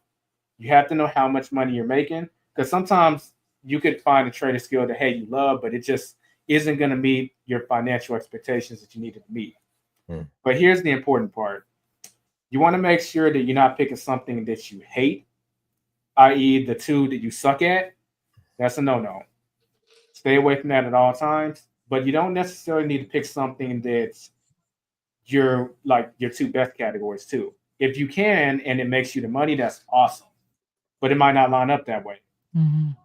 So you want to have either something that you're passionate about, either it has the 2 that you're good at, or it has 1 attribute that you're good at and 1 that you're okay at. Or at the very worst, it could have 2 that you're just okay at. So that gives you so many possibilities when it comes to a trade or a skill that you want to develop that you can turn into a side hustle. And just to give some, I guess, tangible examples, let's say if someone is bold, they're very bold, they're very courageous, and they also have like a high sociality score, well, that person would probably benefit from selling something, right? Because they're not afraid to interact with people, and they also have good social skills. So that means you need to find something to where you can be selling something. So what's something that could be? I know it gets a bad rep, but you probably make a good network marketer. And that doesn't mean you need to necessarily go out recruiting people. You can just be selling the product. Francine could speak to that one. Network marketing. She was top 1% in her company. Yeah. Network marketing was a powerful source of income for me for a long time, but I was a recruiter because I'm a galvanizer. I know you just mentioned working genius. So I'm a collector of people. I like people. I like creating community and family amongst people. So I was more the recruiter than I was a product pusher, but I had some incredible retailers on my team as well. So yeah, I love it. I love it. And you're correct. Find your skill and find where it goes. And then just make sure that it's something. I mean, if you sell something nobody wants, or you try to sell something to people who cannot pay you, so I love all those filters. That was cool. Yeah. When I mentioned that in the chat between us, because what'd you call that? The financial blueprint? Financial personality report. Financial personality report. So good. Yeah, it's like your version of the 6 types of working genius, but when you said it, it was more simple than the 6 types of working genius. Like that's like a corporate version of what you just did, which is the side hustle version. If you want to drop the link for that in the comments, or like shoot it to me in the private chat so I could drop it in the comments so they can get that, just in case they didn't write all that down. That's powerful right there. Sure, I can drop it. Because essentially what the personality report gives you, it lets you know there's a questionnaire that you fill out. And based on the questionnaire, you're going to fit one of 6 personalities. I mean, there's 6 financial personalities. There's the builder, the preserver, the sniper, the fame seeker, the king of the hill, and the conservative. And each one of them have their pros and cons in terms of those 6 attributes I just talked about. Wow, that's good. Wow. Man, this is a powerhouse right here, guys. Jennifer, are we like dropping these value bombs? Are you feeling like you're still, how did you put this? You said you've been downplaying yourself. I'm sure after this conversation, you will no longer downplay yourself. Oh, let me turn that one off. This is something you should take notes on, but shh. Okay. We'll wait for her to respond, but does anybody else that's watching this have any questions, or anybody else have anything they want to chime in on? If not, I want to go ahead. I would add to this. When it comes to side hustle, a lot of people would love to hop in the gig economy, Uber and Lyft and Uber Eats and that kind of stuff. That's fine to do initially if you need to put cash, but I really want to push people to get that trader skill, because if you make these platforms mad for whatever reason, it might not even be your fault, they'll kick you off the platform. And even though it's a side hustle, well, you need to make that money for a reason. So now it's gone. And if we're going to be honest, how much money you'll make with that stuff is very circumstantial. The best example I would want to give, and this isn't going into politics, but during Trump's first term, people might remember that he shut down the government for 3 weeks. And during that time, the food delivery and rideshare, it just completely slowed down. Part of it because it was seasonality, like it naturally gets slow during a certain time of the year. But the reason it slowed down hugely was because those government workers got on the apps because they couldn't go to work and they still had bills to pay. That's something that you didn't have any control over, and all of a sudden your income is dropped by like 50 to 75%. But if you had your trader skill and you have the skills to promote yourself via that side hustle, you can make it work. It's like, don't commoditize yourself. Like, don't put yourself in a box where it like, okay, so like specializing. I go to school for 16 years to be good at this one thing. And then when the economy falls apart, or, technology, think machine learning, right? Think coding, think anything that AI can replace now.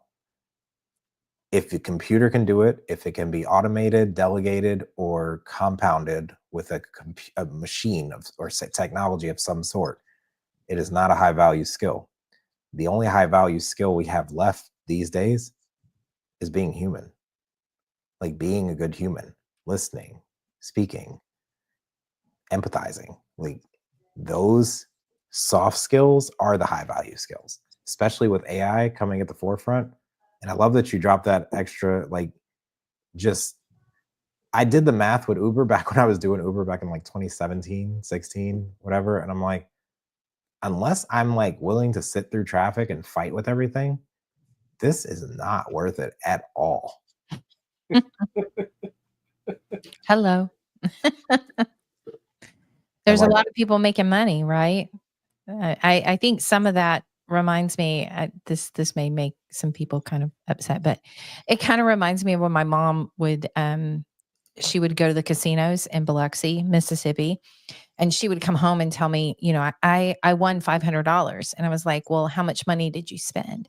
$3,000. I was like, Mom, you didn't win $500, and I think some of the side hustles that kind of promise things,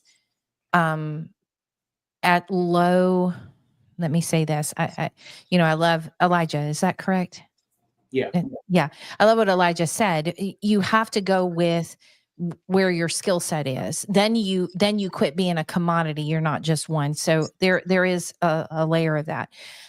But we forget when we jump into these things that promise high with low, your side being low, there's a reason for that. Someone else is getting paid. So no. No. There we go. You know what? I didn't even. Yep. There we go. Now people know who we are.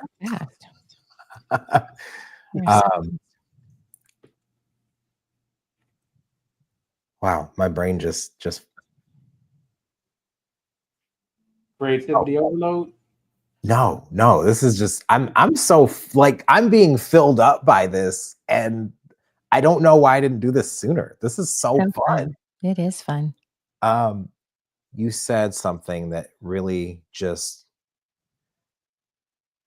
it was how much did you invest? And people are, okay. So Elijah's going to appreciate this, but I was doing some thinking the other day, because my coach Myron says thinking is the hardest work that most people never do. Mm-hmm. And that is the number one thing he said to me. Go think. But once you think, go do. So I'm sitting there and I'm talking about a budget. And budget is a bad word for most people because it just means don't spend money. And that's not what people want to do. They don't want to not spend, because we're all miserable and we have to spend it on something to anesthetize the pain of being slaves, right? So I'm trying to explain to my wife what budgeting is, and that it's not something to be afraid of or stressed out about. And I'm trying to explain it in a way that's friendly, because when you talk about finances or religion or politics, people just get so riled up or anxious or shut down, and the emotions are high, right? And it's I sat and took the time to really think through it and do deep research on it. And I found that spending is to your budget what alcohol is to your body. And investing is to your budget what nutrients are to your body. When I spend means I have a certain amount, and think about when you're spent at the end of the day, you have nothing left. When you spend money, you let it go until you have nothing left. If you do that with a budget and you don't have a place to invest, you're just downing alcohol all the time. You're going to have alcohol. What is that? Alcohol in your bloodstream instead of blood, right? you're not going to have anything left and you'll probably die financially and physically. But if you have something set aside to invest, right, those nutrients are going to not only like feed your body in the moment, right? You may not see a return on it immediately, but in the long run, you won't be at yoga looking in the side mirror, seeing a basketball hanging from you while you're doing a plank and wondering who has a basketball in there, and it's you and it's your belly. I'm talking about myself. It's me. I was at yoga the other day and I'm like, what did I do to myself? I didn't invest. I didn't put nutrients in. I was spending all my energy and putting pizza in. And that's not good. That's what most of us are doing, is we're eating pizza financially, right? Literally. And so I did like more deep research, and I'm you know what? That's what I'm gonna do a video on tomorrow. I'm just gonna break it down live and show y'all everything I thought, because there's like a metaphor for everything. So that's what tomorrow's gonna be about, because that was really good. Excellent. Ooh, Jennifer Castro. LinkedIn. Oh, this is Jennifer. LinkedIn kept lagging, so I decided to pivot to YouTube. Thank you all so much. Thank you for coming over to YouTube. I hope you subscribe to all three of us. Go ahead and tell them what your channels are. Oh, and here's that offer. Thank you, Elijah. I'll put that. Thank you. In the. Wait, where did our headlines? Oh, the headlines disappear. Okay, I'm still learning. It's okay. See, it's okay. We can learn. Thank you so much, Jennifer. So it looks like we have done our job of serving the person that we were meant to serve today.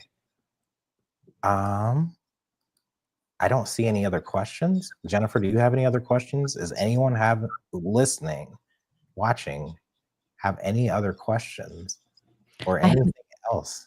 I have another story for you to add for tomorrow. When I love what Myron says, that our money should make money, right? Our money should have babies. When we steward it well, it does. And the opposite of that is like, it's like us eating seed instead of planting the seed. We have to steward that seed, plant it, be patient, right, for the real fruit to come, because fruit then makes more seed. And we eat fruit. We shouldn't be eating our seed. And I think we're in this instantaneous, fast-paced world with this desire for instant gratification. And because of that, we eat seed instead of invest in the future and recognize and you were just talking about I don't know what made me think of this, but in Proverbs 8:18, it says that with wisdom comes wealth and honor. And if we seek the wisdom, if we go after wisdom, then wealth and honor naturally come with it. Honor being influence, right? Yeah. So, yeah. So we need to invest in our lives. We need to invest in our futures. And for me, I use the word steward. If I'm not stewarding what I've been given, then I'm not going to be able to hold, anymore. Right. Yeah, absolutely. And I just got the images. You're saying we're eating seeds. I'm like, yeah, I don't even eat sunflower seeds. I just suck on the salt on the outside, crack it open and eat what's inside and throw the shell away. And that could have been a whole sunflower tree. And there's a bag full of them. Wow. What other seeds? Pumpkin seeds? Sesame seeds? It actually happened when a group went over to teach a tribe to plant, and they were going to teach them to do it overnight. When they came back out, because the tribe was so hungry, they ended up eating all the seed before they had a chance to teach them how to plant it. And they had to eventually get more seed, but they had no idea. But so many times we're so hungry, we've allowed ourselves to get so malnourished that we're ending up eating seed instead of planting seed and waiting on the harvest. Wow. The financial metaphor there. I would take that a step further and say that some of us are born into starvation, so we don't know how it's ever been to be nourished. Come on. That's good. Yeah. Whoa. Yeah. Whoa. Yeah. It's, we tend to think we're poor because we don't have money, but we don't have money because we're poor. It's a mindset. That's good. It's true. It's true. And it's a hard thing to accept and learn ourselves. And then, we all have our limiting beliefs because of the way we were raised around money. So yeah. I remember the first time very young that hearing them say, "Oh, they're rich. They must cheat people." Yeah. Yeah. Heard that all the time. And that belief system just landed and rooted.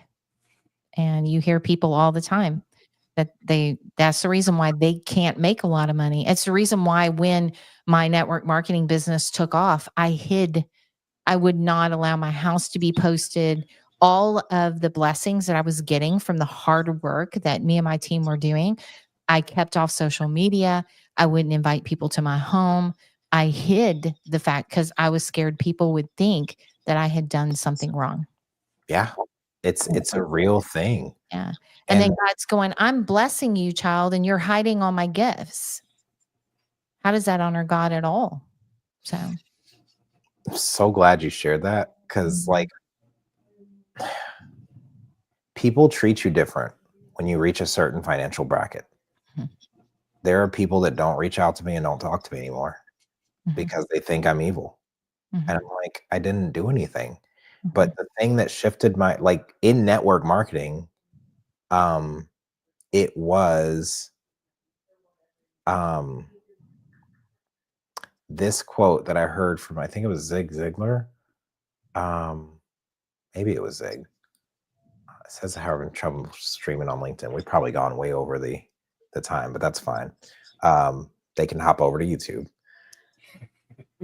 If you want to be wealthy, you have to find a large pool of people to serve.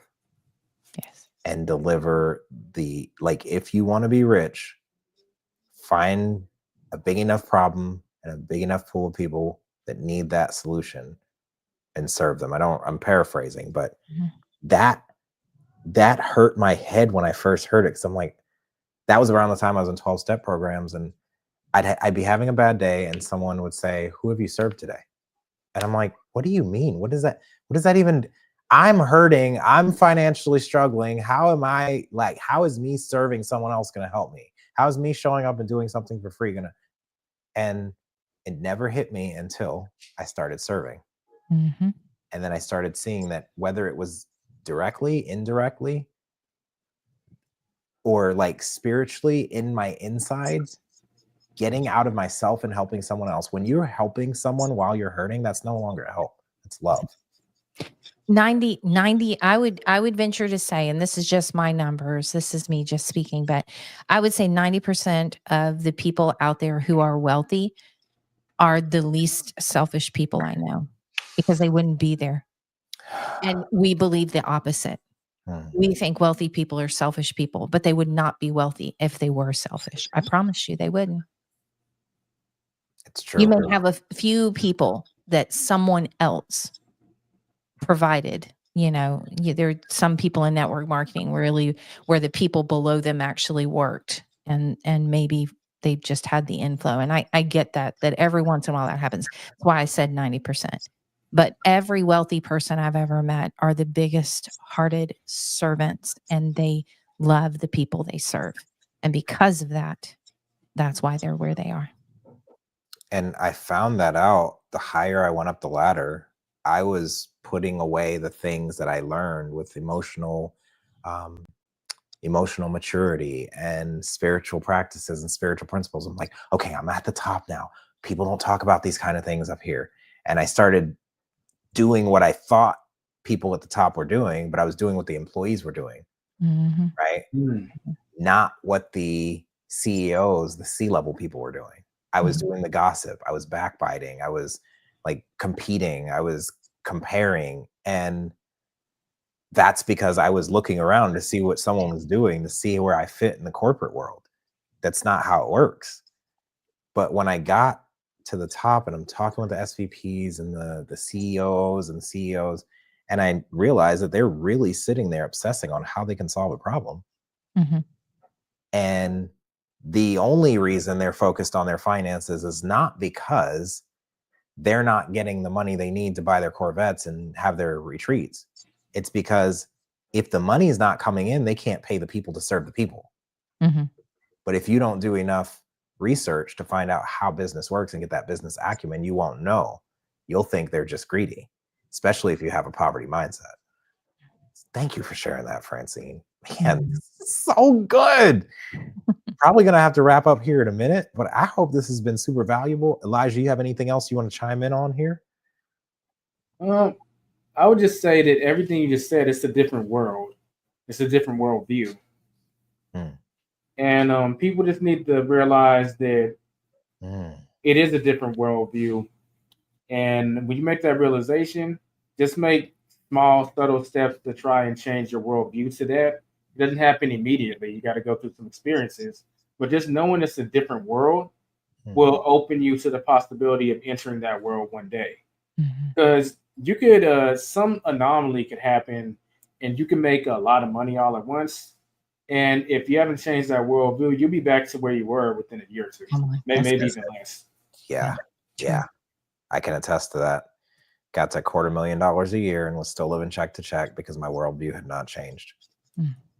And it went, by the time it changed, it was too late. So don't do what I did. If you want to learn what not to do. It'll save you a lot of time. Speaking of worldview, you made me think of two things. Brandon Surratt, who's my book coach, who's helped me through this entire process, we had a podcast about why book writing is so hard. And she mentioned the worldview part. And that brought me to a testimonial that I needed to do after I left Tampa. And like, guys, don't procrastinate. When the spirit moves you to do something, if you don't do it, when it calls you to do it, it kind of loses its luster and its power, and you forget. So I'm going to do this right here. I hope that Jeffrey Golden is watching, Myron Golden's brother. If not, I will cut a snippet out. When I was at Mouth to Millions this last week, actually it's 2 weeks ago now, so that's how far I procrastinated. Procrastination meaning putting off into the future what could be done today. Don't do that. I spent a lot of time with him, and he changed my worldview in a way that was so compassionate. Like, I saw him at first as just Myron's older brother who closed his sales for him. I didn't see him as the most empathetic person. And like, this man cares so much. And I'm like, where's his YouTube channel?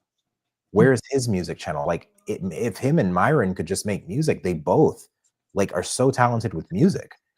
Jeff sung me a song about a world where people didn't hurt people and people didn't leave. And like praying to be in the next world because this world is so painful. And he sung that song from his heart, and it was beautiful. But the conversation had started with finding out more about me, where I'm at, what I do, what I love. And I had made an assumption. We talked about that earlier. We just make assumptions sometimes. I came by that honestly. That's what I see, or that's what I saw. And I made an assumption, and he said, wow, I just saw this out of the corner of my eye, another plane crash. That is so scary. Wow. So I said something, and he says, you can't just assume that. You don't know about that. And he said, what you don't know about someone can hurt them. Then he talked about this book called Talking to Strangers, and how there was this story of a lady who, she had just become a teacher, and the officer had pulled her over, thought that she was drunk, and locked her up. So she had a record, and it was her first day of teaching. And like, he treated her so bad, but he didn't get to know where she was at or what was going on. And so his assumptions end up like ruining her life, and she ended up hanging herself. Oh. And like, because he didn't take the time to be empathetic and learn about where she was, that hurt her. She hurt herself. That hurt a family. That hurt friends. And if you don't take the time to learn about who someone is, how will you ever get to know, like, how will you ever get to serve them at a higher level? The other thing he said, and this is like a writer downer for salespeople, there are different levels of a sales process, and you can't stay in one the whole time, or you will not sell and you will not serve. You greet them like a friend. You instruct them like a coach. You teach them like a teacher. You lead them like a leader, and you close them like a closer. Mm. And if you stay in the friend zone, you will never make that sale. Wow.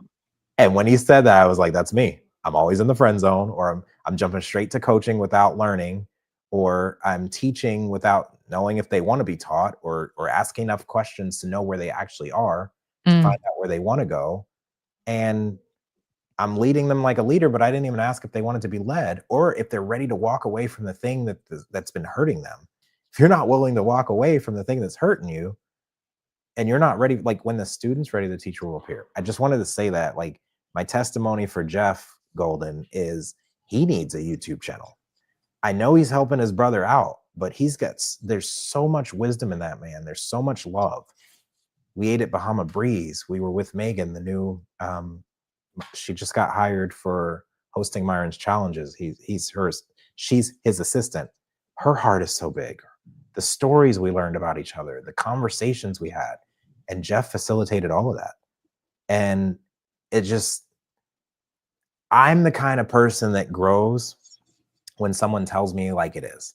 I can't grow from, oh, you're doing great, you're so amazing, everything you're doing is perfect. I'm like, okay, that's not true, because I know that's not true. Tell me where I'm messing up and where I need to fix it, and then I'll hear you. Mm-hmm. That's me.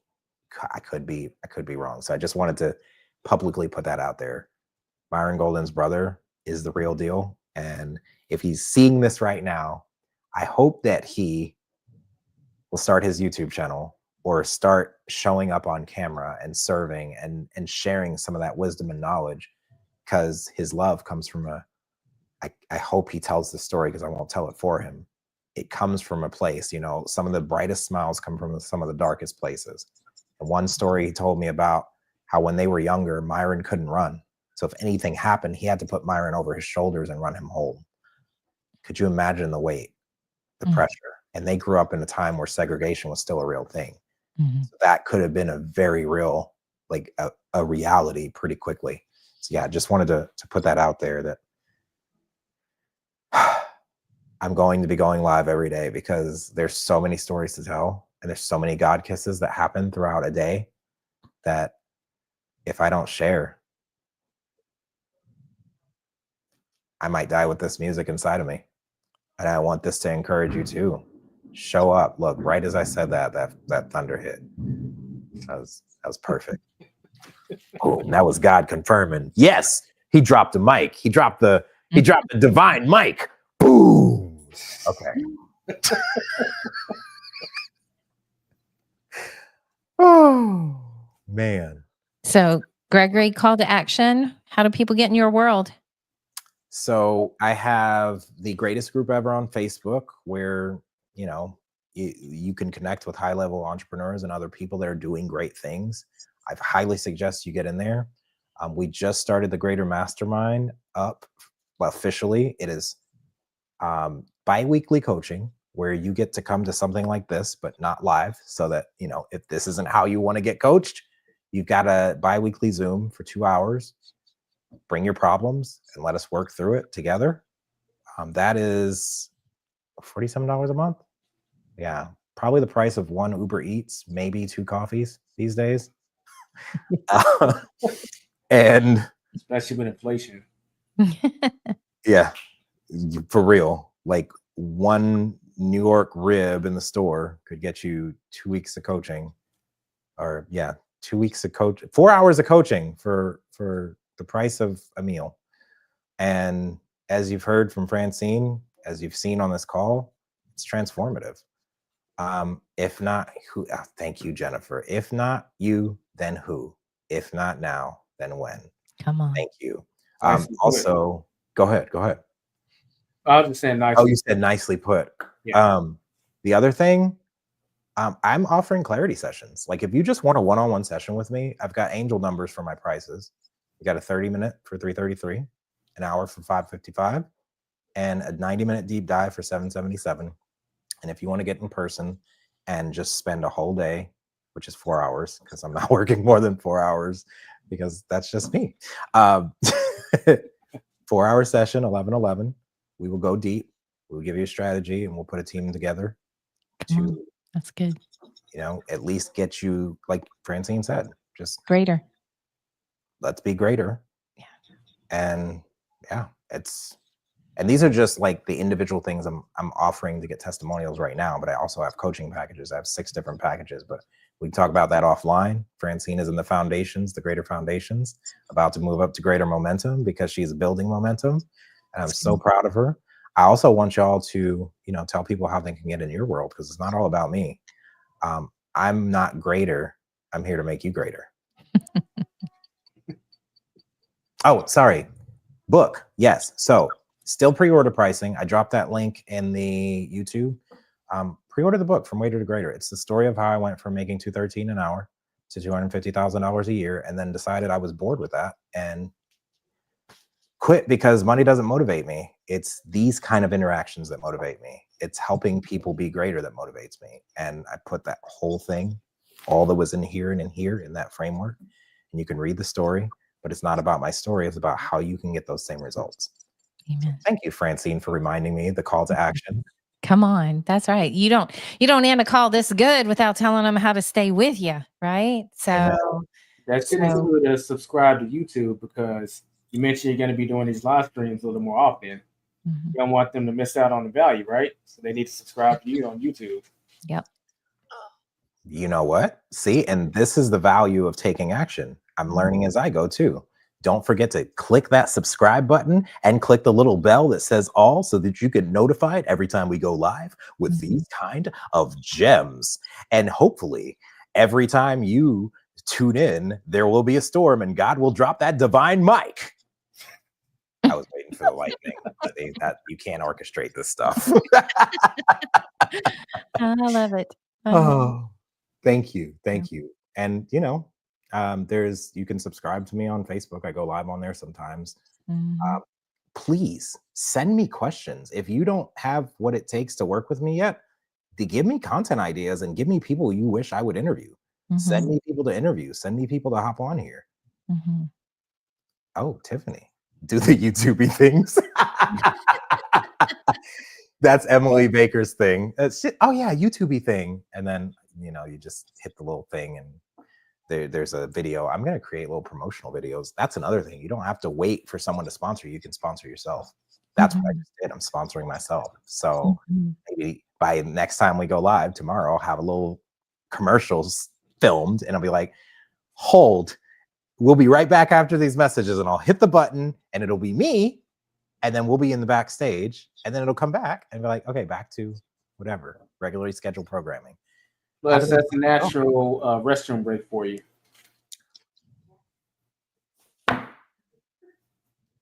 Oh my gosh. I never thought of that. Yes. Did you see the smoke?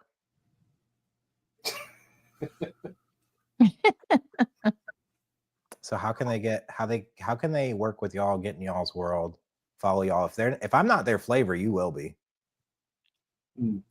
I help Christian men and women take their passion and skill set and turn it into a thriving coaching business. Let's make you a thought leader. Let's not leave the song inside of you. Let's take those stories and share them and help other people win where you've won. You can schedule a call with me by meetwithfrancine.com.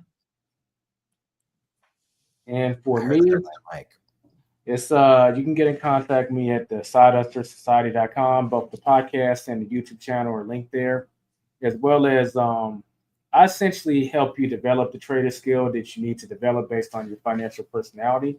From there, that gives you optionality in your life financially, because if you know what your skill sets are, you can find a high 5-figure, low 6-figure trade that you can start making some good money with.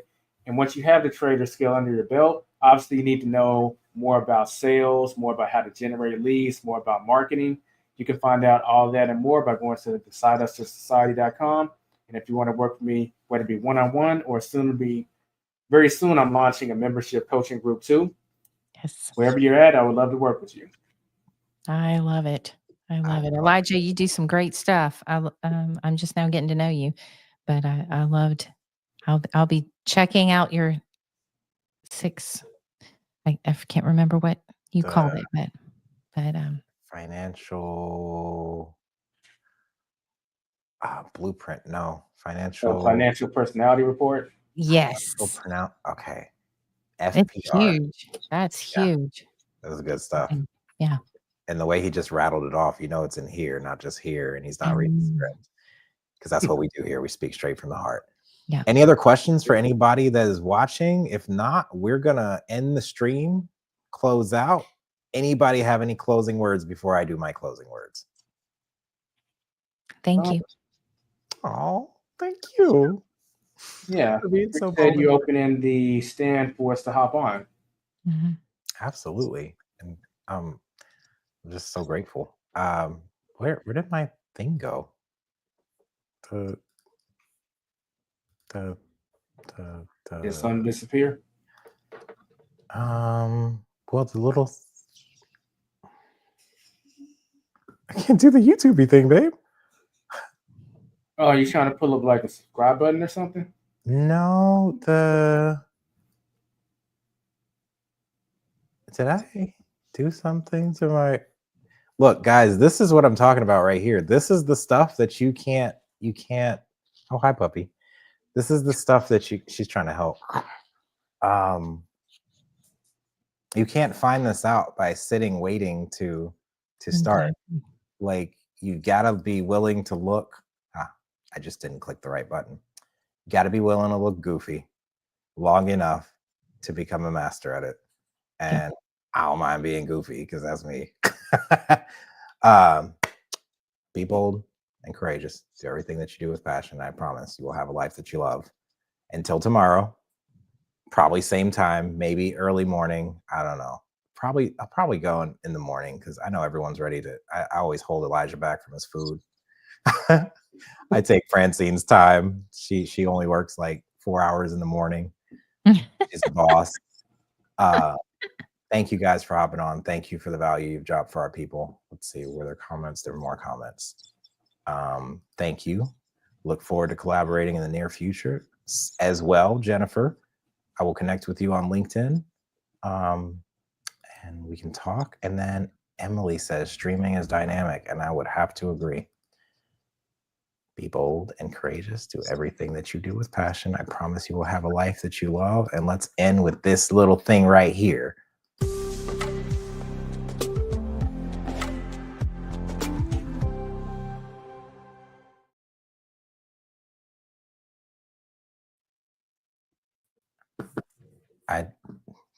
It's still streaming.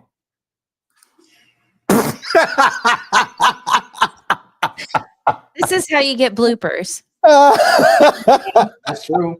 That's my favorite part of Jackie Chan movies, right? You get enough of them, you could just cut those out and make them into their own individual video. Question everything bloopers. Yeah. Yes. I've got enough of those right now. I'm going to go ahead and work on that tonight. I love it.